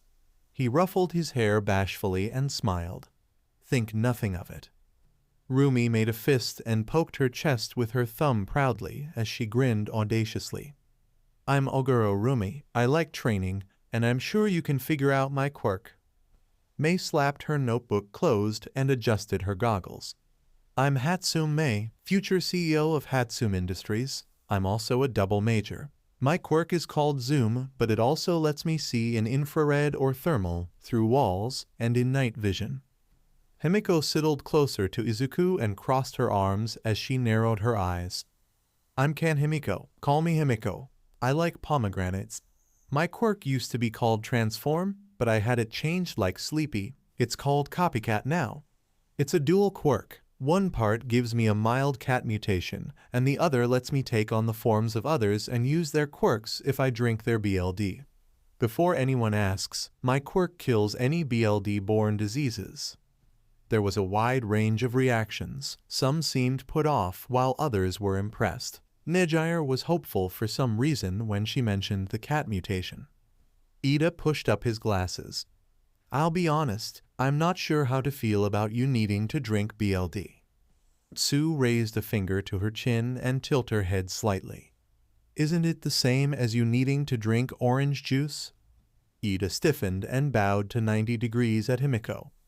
"I hadn't thought of it like that. I apologize if I made you feel uncomfortable or unwelcome." Himiko's posture relaxed and she smiled freely. "Thanks." It was finally Izuku's turn. "I'm Midoriya Izuku and my main hobby is learning about quirks. Before I say anything about my quirk, I have to ask, has everyone signed the non-disclosure agreement and passed the background checks?" Everyone seemed very curious as to what that had to do with everything but nodded anyway. Momo raised a hand.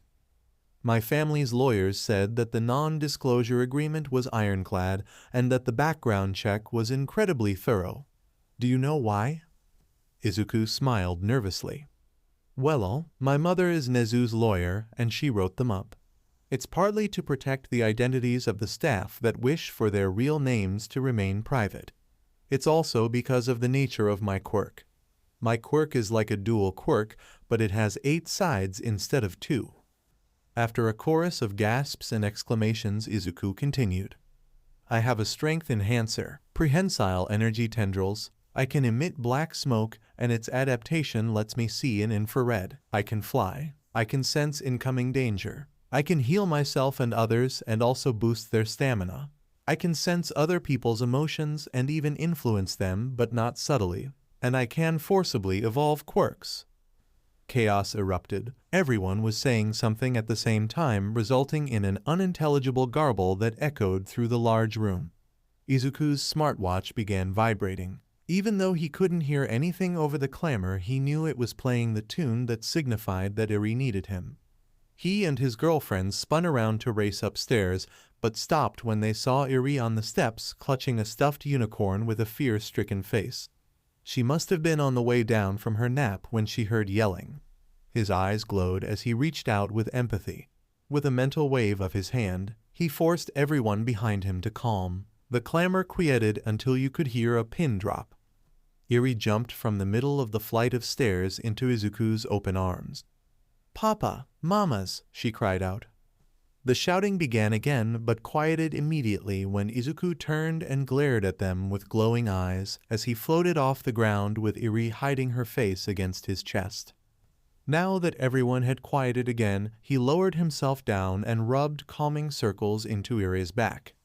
It's okay, Eri, they were just a little excited is all. Eri lifted her head barely to peek at the newcomers, but let out an eep and buried her face again. There's a bad man here, she whispered quietly enough only for him to hear. Izuku's eyes widened slightly. She must mean Fumikage since Overhaul wore that stupid mask. He's not a bad guy, I promise. That's just how he looks. Eri peeked again to get a better look before looking up at him. Who are they? Izuku leaned down and kissed her forehead with a smile. They're my classmates. They're going to be living here too. Izuku moved a little closer to the group. Everyone, this is our adoptive daughter Eri. Don't overwhelm her, he warned as Himiko, Rumi, and Mei closed in. I knew you guys were in a polycule, Mina said with excitement. Denki and Hanta visibly deflated. Momo blushed and squeezed Kyoka's knee. I have read about polyamory, but this is my first time meeting a polycule. Izuku handed Eri off to Rumi, who took her without a word. I'm sure everyone has questions about our relationship, my quirk, and Eri, but it's past dinner time, and I have everything prepared to make enough for everyone if someone is willing to help me in the kitchen. Momo kissed Kyoka's cheek before jumping up. I've been taking cooking classes and I would love to get more experience, she said, leaving Kyoka a blushing mess as she followed Izuku into the kitchen. Nejire floated in behind her. Hey, I need to get better too. Rumi, Himiko, and Mei began introducing Eri to their classmates one at a time, careful not to overwhelm her. Izuku donned his pink apron and handed Momo and Nejire white ones with frills on the edges. Let's get started. Making dinner for 20 people hadn't been as difficult as Izuku had initially thought it would be. Having 2 helpers certainly made it easier. Momo seemed to know what she was doing, but was obviously still new to cooking. She seemed overly focused on doing everything by the book. Nejire seemed fairly at home in the kitchen, but there was a fire in her eyes as she took in any new information like a sponge. She was doggedly determined to learn how to cook better when she was already pretty savvy. It was odd to say the least. They were just beginning to plate the spaghetti with homemade meatballs and garlic bread when Izuku turned to Nejire. You seem to know your way around a kitchen already. Why are you so determined to get better? Nejire turned her head, and if it wasn't for the laughably large hair tie that Momo had made for her, her long hair would have dragged through the red sauce. The smile she wore constantly turned loving. "There's someone I want to impress." The combination of the way she smiled, her tone, and her emotions reminded him of Himiko, Mei, and Rumi when they were with Eri. "I do as well, though she says I don't have to try and impress her." Momo interjected while glancing into the living room at Kyoka with stars in her eyes. "How long have you two been dating?" Izuku asked. Momo blushed, but didn't take her eyes off of Kyoka. "Only just over a year. If you want to know how we met, you should ask her. It's too embarrassing for me to tell the story." "If it's so embarrassing, why would you want it told at all?" Nijire asked with a tilt of her head. "It's not too bad, it's just embarrassing for me." I was not very subtle. Besides, she loves to tell the story. Momo replied with a warm smile.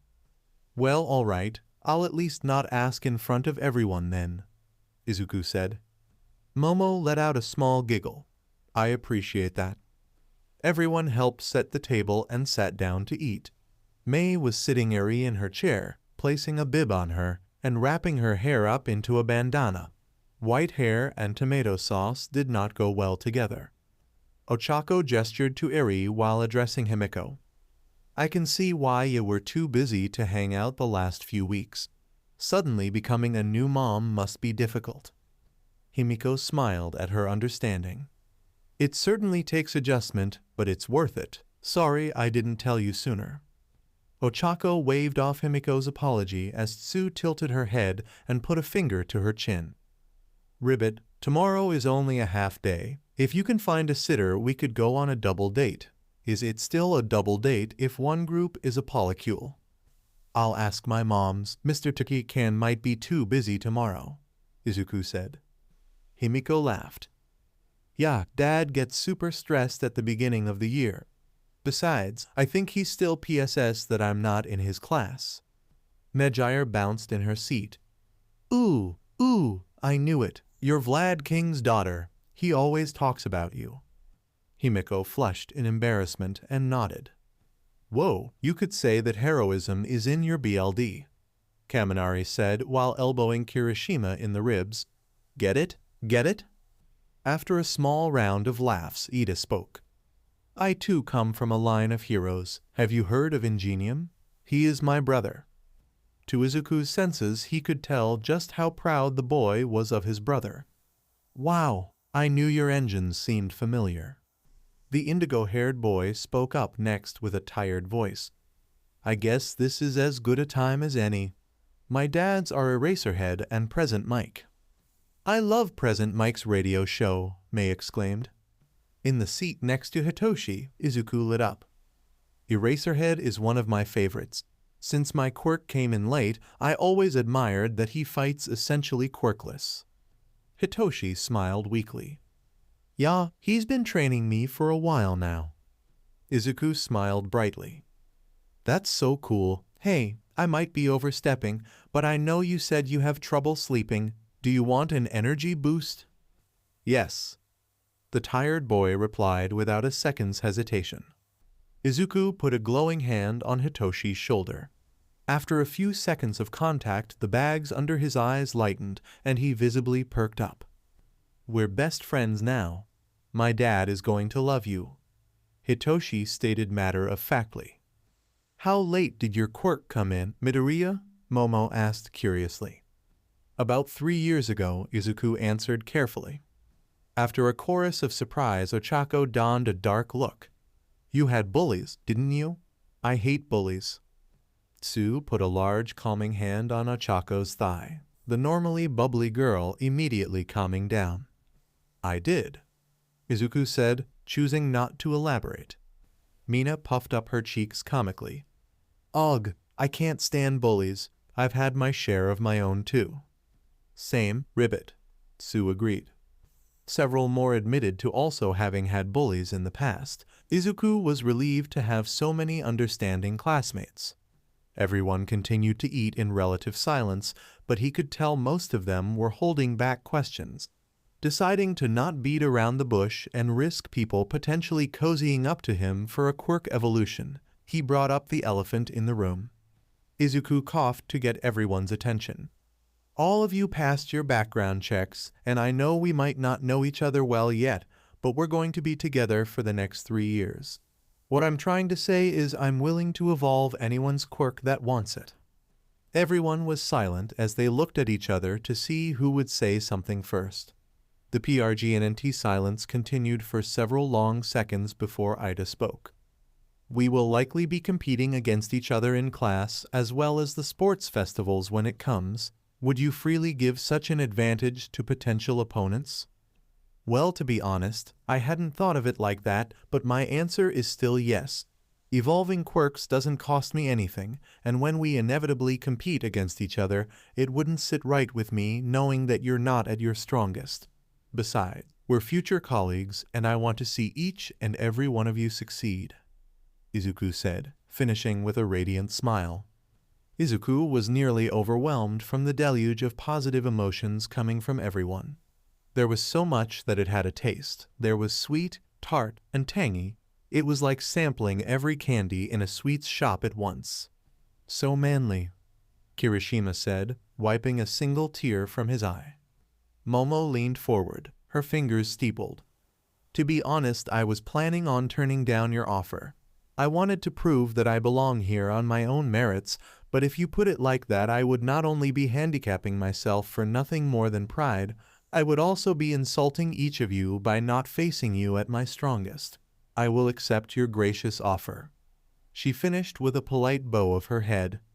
Some stated similar concerns while others simply accepted, but everyone accepted his offer in the long run. He warned everyone that it would not only evolve their quirks, but their adaptations as well. He made everyone promise not to test anything until they were in a proper setting. With that out of the way, he stood from his seat and placed a glowing hand on the shoulders of each of his new classmates in a mockery of duck, duck, goose. After they finished eating, Rumi stood. "Everyone that ate but didn't cook helps clean." Everyone but Momo, Nejire, and Izuku helped clean up dinner and the kitchen. Izuku excused himself to get Iri ready for bed. Iri was in her unicorn onesie pajamas and standing on a stool in front of the bathroom mirror brushing her teeth. Izuku was right next to her brushing his own and making sure she actually brushed. They were in the smaller family bathroom that sat between the two massive gym locker room-esque bathrooms that were separated by gender on the ground floor of the building. Iri finished and put her stool away before tugging on Izuku's shorts. "Papa, can I stay with you tonight?" Izuku furrowed his brow. "Is everything all right, Eri?" Iri shuffled her feet before answering. "Yeah, I just want to." His brow relaxed, and he scooped up his bashful daughter before poking her nose playfully. "Of course you can." He sat the now giggling girl onto his broad shoulders and raced up the stairs to his room, Iri giggling all the way. When he arrived, he was surprised to see the entire class outside his door. "You guys get an entire floor to yourselves?" Mina asked, throwing her hands up in the air at the unfairness of it all. "We think it's because Izuku is Nezu's personal student and that we're technically employees," Rumi answered with a shrug. What's going on?" Izuku interjected. Mina whipped her head to him, her fluffy pink hair ruffling at the sudden movement. Her golden eyes lit up when she saw Eri on his shoulders. "OMG, you two are too cute." "We were talking about rooms, and I said that our room was bigger than normal. They wanted to see it," May said simply. Are we just going to gloss over that Green is the dean's personal student and they're all employees?" Jiru asked. "Yup," May answered happily as she headed into the room. "Iri is a ward of Yua and we're her paid guardians," Izuku answered simply before following May. Rumi led everyone inside the room. It didn't take long for Mina to throw her hands up again. "Your room is huge, and the bed is massive. It's like a flat." The room as well as the bed were doubtlessly huge. The room had a couch in front of a projector screen. There was some hero merchandise, but nothing compared to his room at his mom's. There was evidence of May, Rumi, and Himiko as well. There was a glass display case of May's Warhammer models. They were hand-painted with impossible detail. Rumi had a Blu-ray collection of hundreds of MMA fights lining the wall next to the projector screen. Himiko had a display case of dozens of different types of knives, all in pristine condition. "Sorry," Izuku offered. Mina let out a defeated sigh before perking up with a look in her eye. "We're doing a girls' night here at some point." Well, it looked like he would have to sleep at his mom's place when they decided to do that. The day was finally upon him. The first day of school at UA. Sure, it was really just an assembly, but it marked a milestone for Izuku. This was the beginning of his hero career. After a light breakfast, May helped do up Himiko's hair into messy buns, as was their morning ritual now. Rumi combed Iri's long white hair once she was done with her own. Once they were all dressed and ready, they took a commemorative photo together in their uniforms on the front steps of the dorms. Izuku wasn't sure what the future held, but he knew he wanted a reminder of this day. Izuku and Iri took off earlier from the dorms than anyone else in order to get Iri to her class in time for him to get to his own. They arrived at a room that looked like any other classroom, only larger and with a glass window. They entered to see the occupants. There was a woman who was undoubtedly the teacher waiting near the door. She had short, white hair with flecks of red spaced throughout. She wore a white turtleneck sweater, blue jeans, and glasses. She smiled at him. "Ah, you must be Midoriya." She crouched down to look at Iri, who was hiding behind his legs. "And you must be Iri. I'm Mrs. Tatsuma, but you can call me Fayumi," she said kindly. Izuku smiled down at his shy daughter, trying to encourage her. "Can you say hi to your new teacher?" Iri reluctantly extricated herself from her hiding place. "Hi, Fayumi." He looked up and noticed 3 other children trying to get closer without being noticed. They all seemed around the same age as Iri. Fayumi must have noticed and stood up while waving the children closer. "Kids, this is Iri. She'll be joining us for classes starting today. Why don't you introduce yourselves?" she suggested gently. 2 girls stepped forward immediately, perfectly in sync. They were obviously twins. Both were identical down to their sharp, predatory teeth. The only exception was their hair color. One had red chin-length hair that matched the red in Fayumi's own hair, while the other's was tundra white.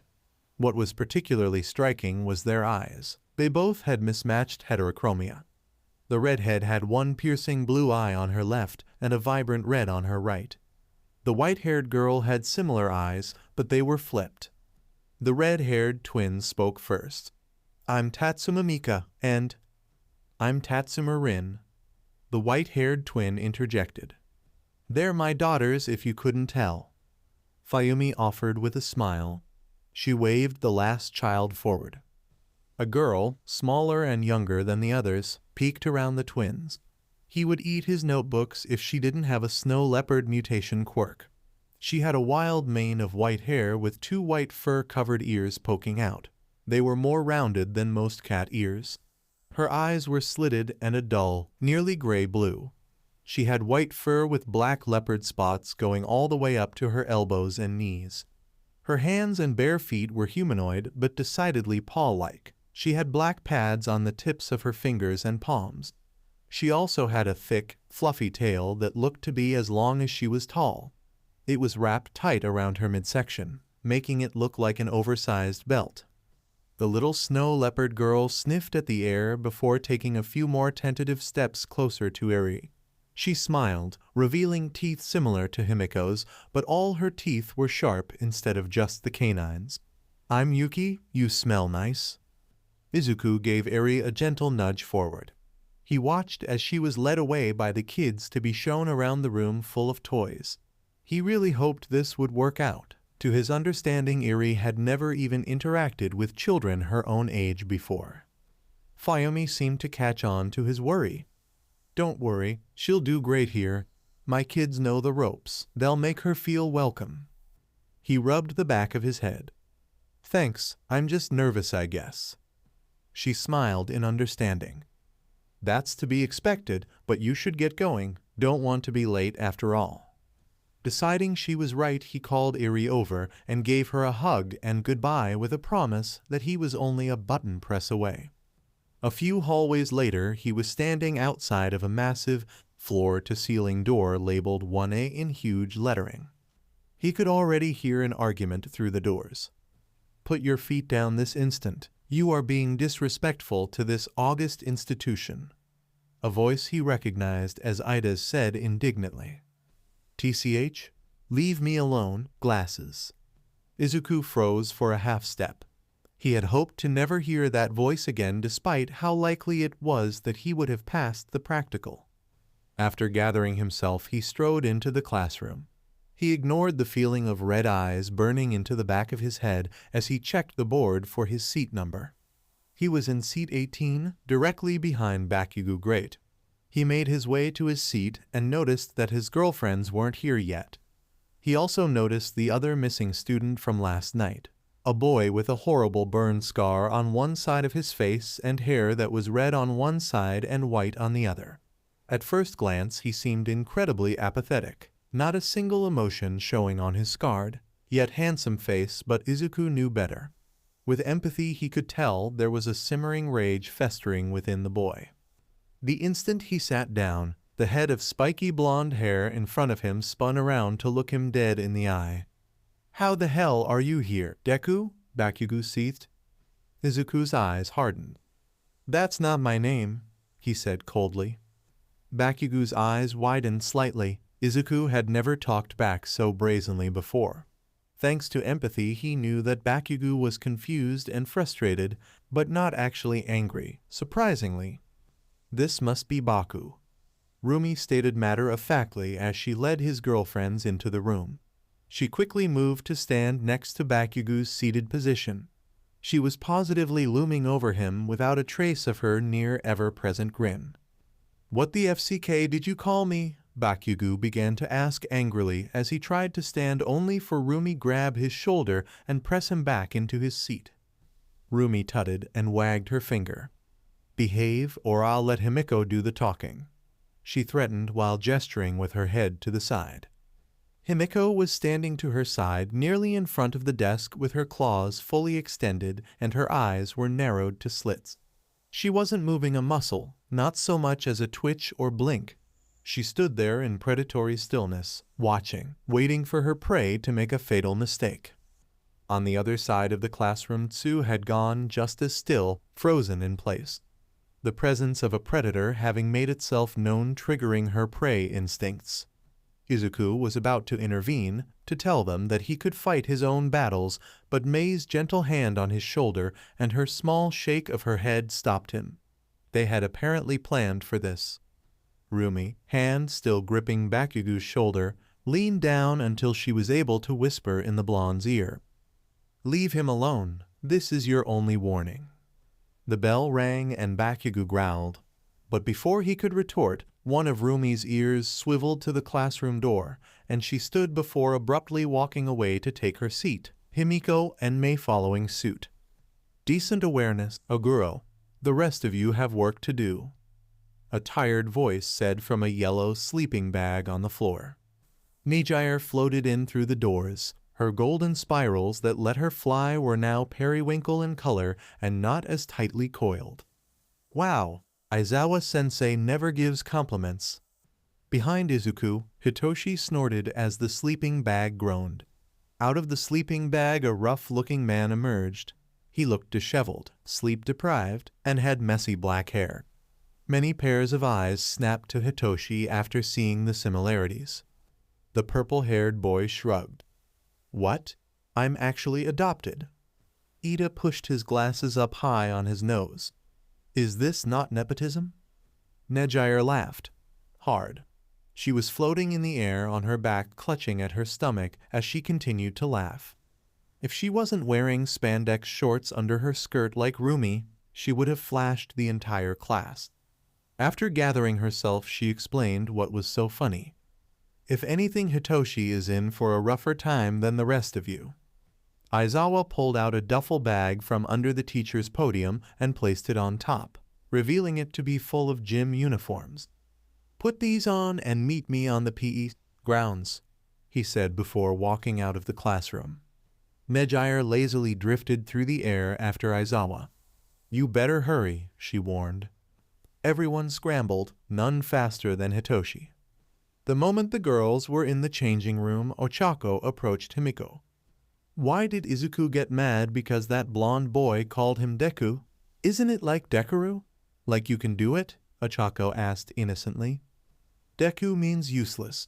That was Izuku's long-time bully. Himiko said with a snarl. Ochako let out a small gasp that was echoed by several others that had overheard. What? Why is there a bully at Ua? Mina asked, her tail thrashing behind her. Well, that answers my question of why you guys were so confrontational towards him, Jiru said. Rumi leaned to the side to look behind the pink girl. Connected to her lower back was a smooth, pink tail that started off thick at the base but tapered as it went. It was longer than the girl's legs. Have you always had a tail? Mina instantly brightened. No, it must be part of my quirk's evolution. We're tail buddies. I woke up and it was just there. I thought there was a snake in my bed at first. Yo, it scared me half to death when she woke up screaming next to me, Toru said with her usual exuberance. Rumi looked at the girl in question, expecting to see floating clothes, but plainly saw a pretty girl with alabaster skin that had never known the harshness of the sun. She had wavy, shoulder-length hair that changed colors like a prism with an ever-moving source of light. Her big eyes were lit similarly from within, as were her long eyelashes. Hagakure? Everyone but Mina exclaimed in unison. Mina immediately doubled over laughing.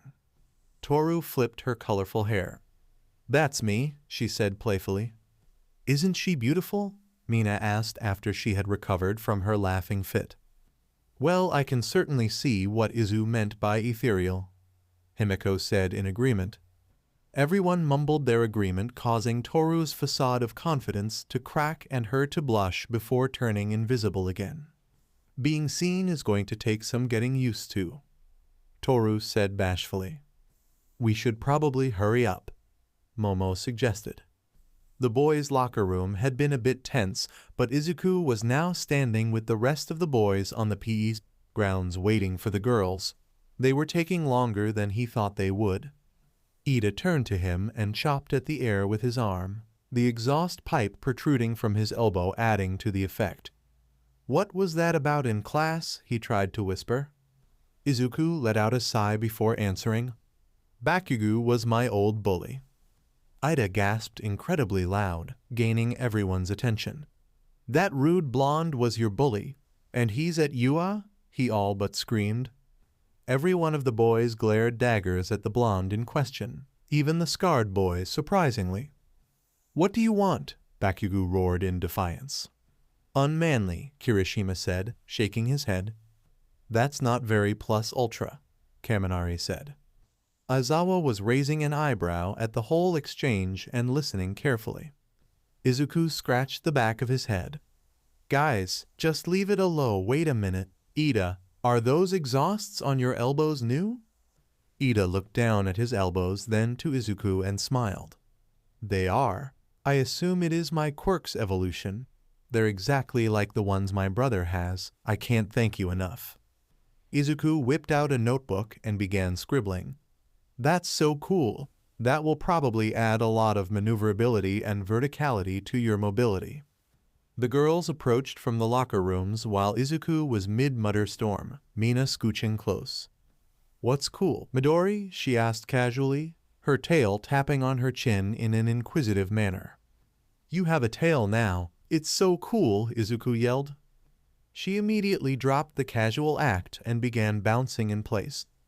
I know. Thank you, she said before glomping onto him in a hug, her tail joining in.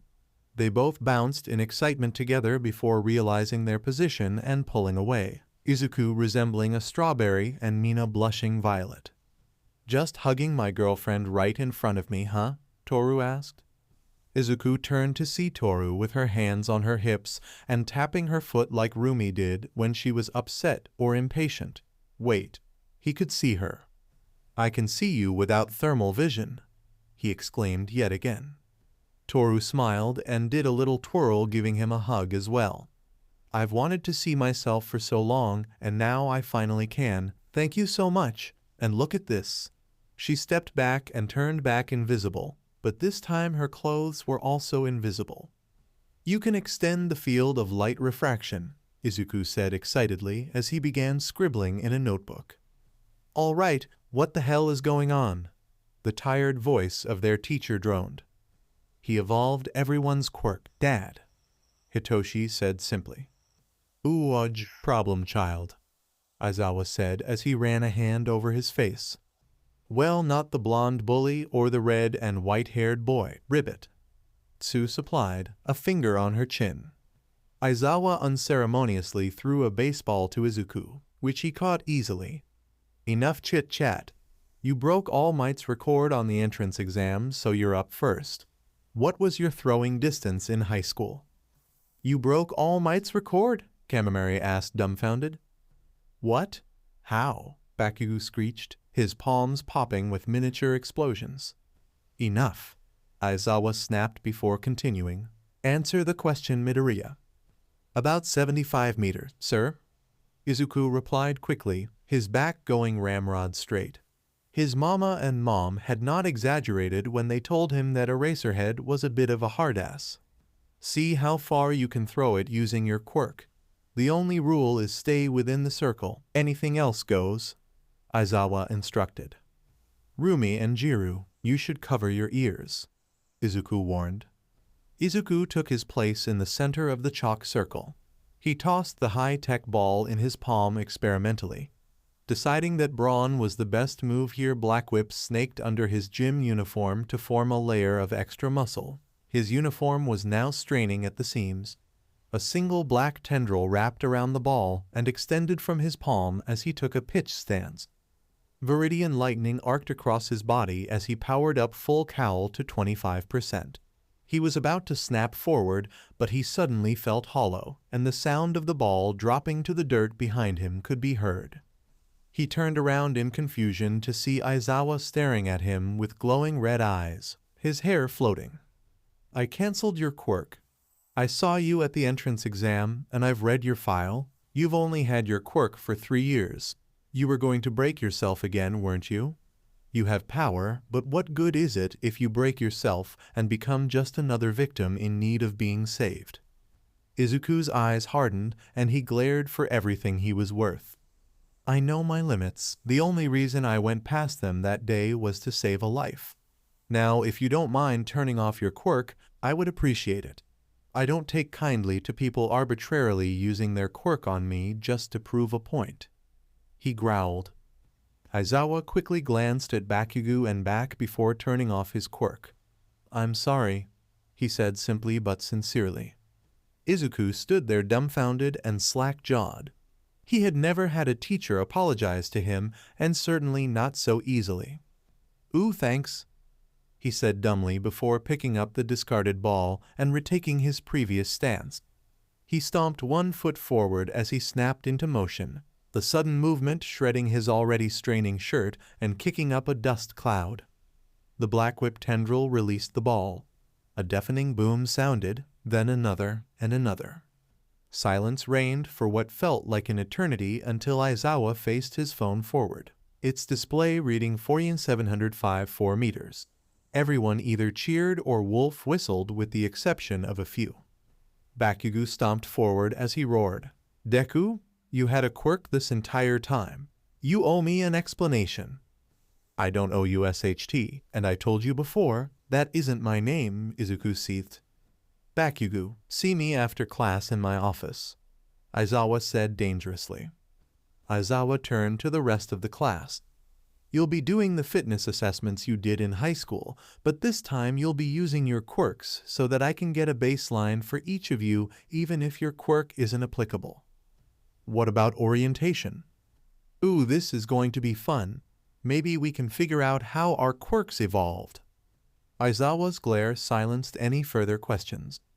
Normally, this is where I would lie and threaten expulsion for whoever comes in last, in order to make you try your hardest, but according to your files both Jiru and Midoriya can sense lies, not to mention Hado would likely ruin the surprise," he said, throwing a glare at his TA, who was doing her best to look offended at the accusation.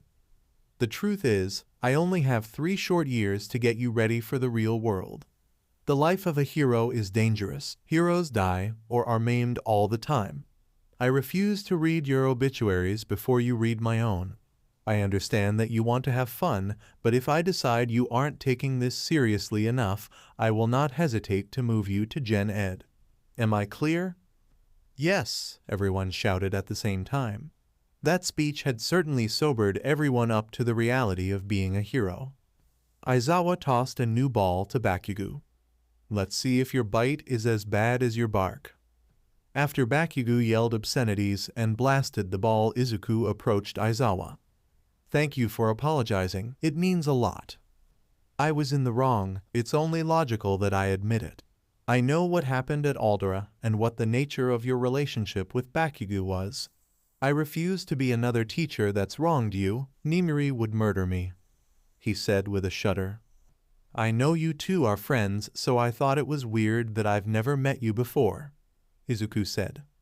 "I don't get out much," Aizawa said simply, and boy did Izuku believe him. "Would you like an energy boost, sensei?" Izuku asked, his outstretched hand glowing. "Hitoshi texted me about this. I've been hoping you'd ask." He reached forward and took Izuku's offered hand. Several seconds passed before Aizawa let go. "You're officially my favorite, problem child," he said with a semi-manic grin. Izuku ruffled his fluffy hair. "You've always been one of my favorite heroes, actually. Would you sign my notebook? Also, do you want me to evolve your quirk?" he asked while producing a notebook and flipping it to Aizawa's dedicated page complete with a lifelike drawing. Aizawa laughed before taking the notebook and signing. "I'm glad to see you have this coded with a cipher. The rats taught you well. As for the evolution, it would be illogical to turn down such an opportunity." Izuku reached forward with a glowing hand once more, Aizawa taking it again, his eyes glowing with power as his quirk evolved. Aizawa blinked several times. "Do you mind if I test it on you?" Aizawa asked. "Go ahead," Izuku answered. Izuku summoned a tendril of Black Whip that was subsequently cancelled out by Aizawa's quirk. Aizawa blinked, his red eyes returning to normal as his hair settled back into place. Izuku tried to summon Black Whip again, but found he couldn't for several seconds. "It seems to have added a lingering effect. I can finally blink in combat. You are definitely my favorite," Aizawa said with a sigh of relief. "I don't want to be treated any differently," Izuku said seriously. Aizawa grinned maliciously. "Being my favorite isn't a good thing, just ask Hitoshi." Izuku shuddered before he moved away to watch the rest of his class perform the ball throw. They were all impressive in their own right. Kyoka, Tsu, Mina, and Mizo had emulated him. Kyoka threw the ball with a jack, Tsu with her tongue, Mina with her new tail, and Mizo with an incredibly long arm. Todoroki, as he learned was the scarred boy's name, created a glacier that launched the ball. Ochako had simply removed the ball's gravity and let go, the ball drifting upwards until it left the atmosphere. Aoyama blasted the ball with his naval laser before he thrust his hands forward and lasers shot from them too, launching the ball even further. The boy seemed as surprised as everyone else. He rushed up to Izuku and showed him his palms. There were small diamonds embedded into the center of his palms. "I can shoot magnifique lasers from my palms now and my tummy does not hurt." He hugged him before he got on his tiptoes and began kissing him on both of his cheeks. Thank you, monsieur." Izuku blinked as Aoyama sauntered away, throwing him a wink over his shoulder.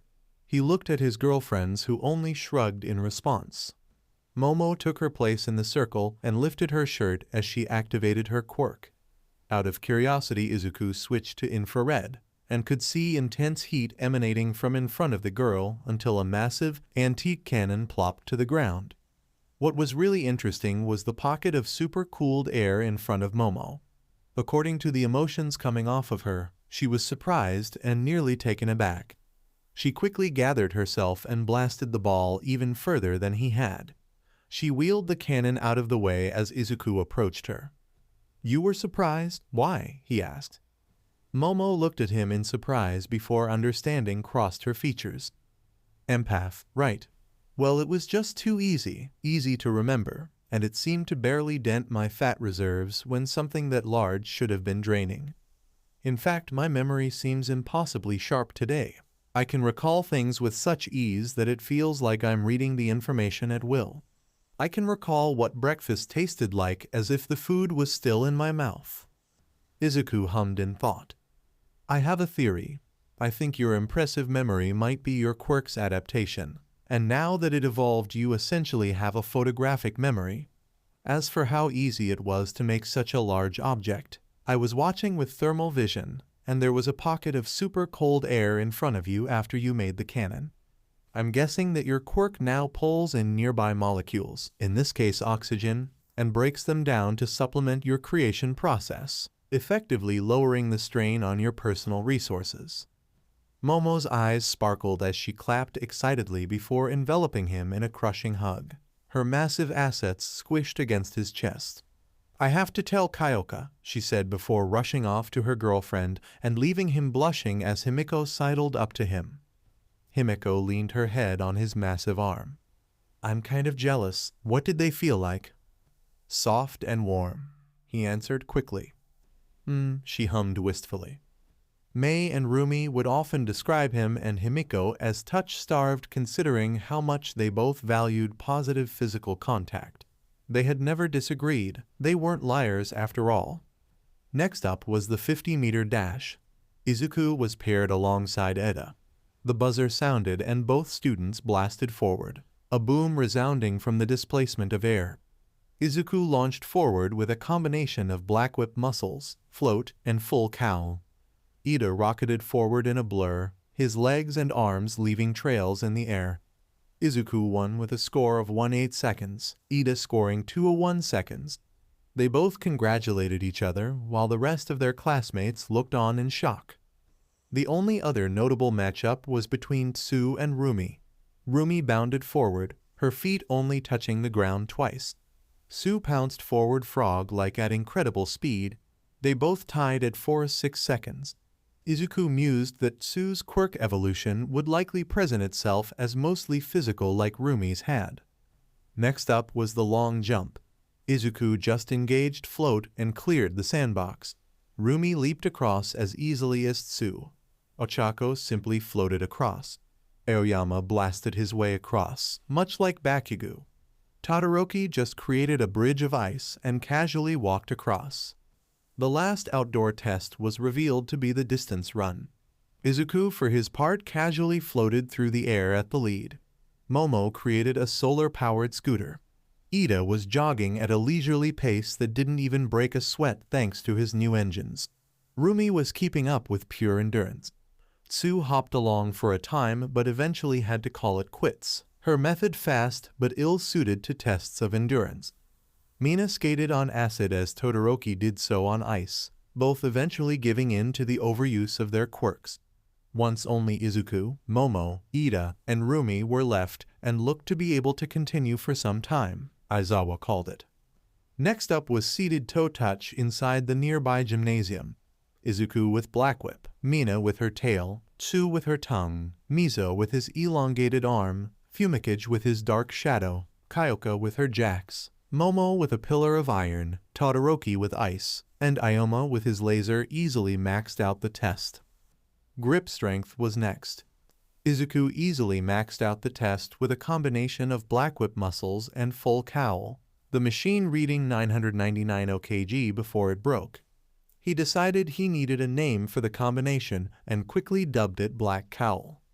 Momo created the Jaws of Life to similar results. What was most impressive, at least to Izuku, was Rumi's and Mizo's tied score of 540,000 kg with nothing but pure, unadulterated strength. Next were sit-ups. Rumi settled in next to Izuku. Both were mostly shirtless as they egged each other on in competition. They were both sweating profusely and in their own little world when someone said 1000 and Aizawa called a stop to the test. Unbeknownst to them, they were the only two still going at the time, and they had attracted a drooling crowd. Aizawa displayed a holographic leaderboard of the class stating those in the lower ranks needed to pick it up even if their quirks weren't applicable. Izuku had placed first with Momo in second, and Rumi close behind in third. Hanta, Denki, and Toru all looked at each other warily. They were the three trailing behind the rest of the class. Todoroki and Bakugo had placed in the middle of the pack. Izuku could hear Bakugo's jaw grinding from where he stood. Aizawa dismissed the class before walking off. Aizawa rounded the corner of the building where he knew the big oaf was attempting to hide. "You could have just come watch," he said once All Might's atrocious yellow suit came into view. All Might deflated into his skinnier form. "I didn't want to distract anyone." Aizawa eyed the man carefully. "I know there's some kind of connection between you and Midoriya. If it pertains to his frankly ludicrous quirk, it would help me teach him better if I knew everything." All Might was silent in uncharacteristic contemplation before his face grew serious. "You're quite observant. There is indeed a connection, but I cannot tell you the exact nature of that connection yet. It's not my secret to tell. I will talk to Midoriya about bringing you in on it, though." Back in his school uniform, Izuku walked to Iri's class to pick her up, and for some reason Nejiire was walking with him. He wasn't going to complain, however. He enjoyed Nejiire's company. Izuku's phone pinged with a text message. He pulled it out and quickly read it. All three of his moms were busy today and couldn't watch Iri. "Something wrong?" Nejiire asked, having noticed his frown. "No, not really. Babysitting plans fell through, is all," he said. "Well, if you and Iri are okay with it, I could watch her," Nejiire suggested with a smile. Izuku hummed. "I'm okay with it, but Iri is a little slow to trust new people. I'll ask her, though." "How do you know she won't just agree because that's what she thinks you want to hear?" Nejiire asked in concern. He tapped his temple. "Empath. I never imagined it would be so handy with raising a child." Nejiire raised both of her eyebrows in surprise. "Oh, I didn't think about that. I'm kind of jealous." "I noticed that your spirals changed color," Izuku said as he pulled out his notebook to edit her page. Nejiire beamed up at him. "Yeah, they match my hair now. It must be my quirk evolution. They aren't as coiled as they used to be, and it takes less energy to fly now." If they're less coiled, does that mean they travel faster? He wondered aloud. Nejiire hummed in thought before she looked up and down the hallway quickly for anyone and shot off a small spiral down it. The small spiral blasted down the hallway quickly and impacted on the far wall harmlessly. "It does," she exclaimed with a little bounce. "You could have hit someone," Izuku said worriedly. She waved his concern off. "PSH, that was only a 1% charge. It would only tickle." They arrived at Iri's classroom and looked in through the window. A miniature red dragon chased a miniature white dragon through the air of the large classroom.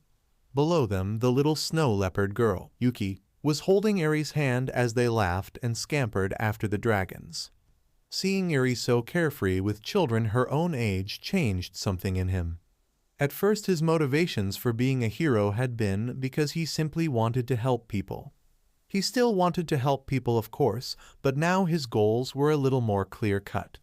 He wanted to create a world where Iri and other children didn't have to grow up afraid, where they were safe, where they could be happy and carefree.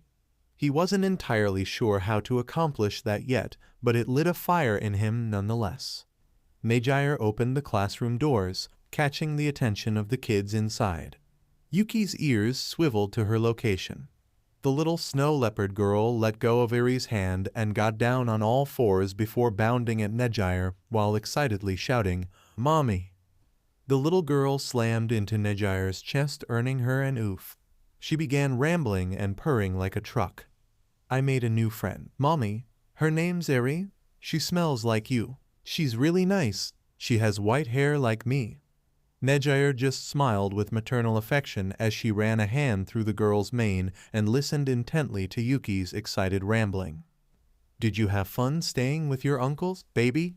Nejire asked Yuki once the little girl's rambling had slowed.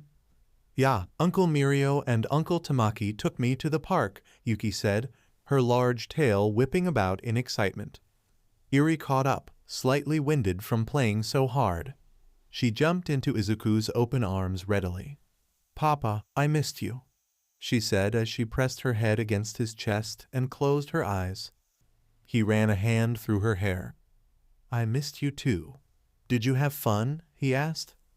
She looked up at him, her ruby eyes sparkling. Yeah, I made friends and they're nice. Yuki says she lives in the dorms like us. Can I play with her more, please? He looked to Nejire and back. I was actually going to ask if you were okay with Nejire watching you tonight. It looks like Yuki will be there too. Eri lit up with excitement, her smile bright. Yay, she said in way of an answer. I suppose that settles that, Nejire said. They began their trek back to the dorms, both children falling asleep in their arms quickly. I didn't know you had a kid too, Izuku said, careful to keep his voice low. You didn't think you were the only guardians at UA, did you? Nejire asked with a mirthful lilt. She's a ward, same as Eri, he said in shocked realization. If Yuki was a ward and in that special class, then she too was affected by villains in some way. He naively hoped that what happened to Eri wasn't something that happened often. It broke his heart to know that Yuki had potentially been through something horrible as well. Nejire nodded before looking at the purring girl in her arms with a somber look. Last year, at my internship, we were tracking a creature rejection clan cell for nearly the entire year. They had murdered a family that all had mutation quirks. The daughter was missing. The cell was slippery and moved constantly. When we finally caught up to them, we discovered Yuki locked in a cage and muzzled like an animal. They were trying to secure a buyer overseas to sell her like an exotic pet. She seethed quietly. It was so odd to see the bubbly girl so murderous. That's horrible. She seems so happy now. A mentor of mine always says that a hero saving a person's life isn't enough. They have to save their heart as well. You, Nejire, are a hero, he said with respect evident in his voice. Tears pricked at Nejire's eyes. Thank you. I could say the same for you. Since I'm the dorm advisor, I was told about Eri's situation.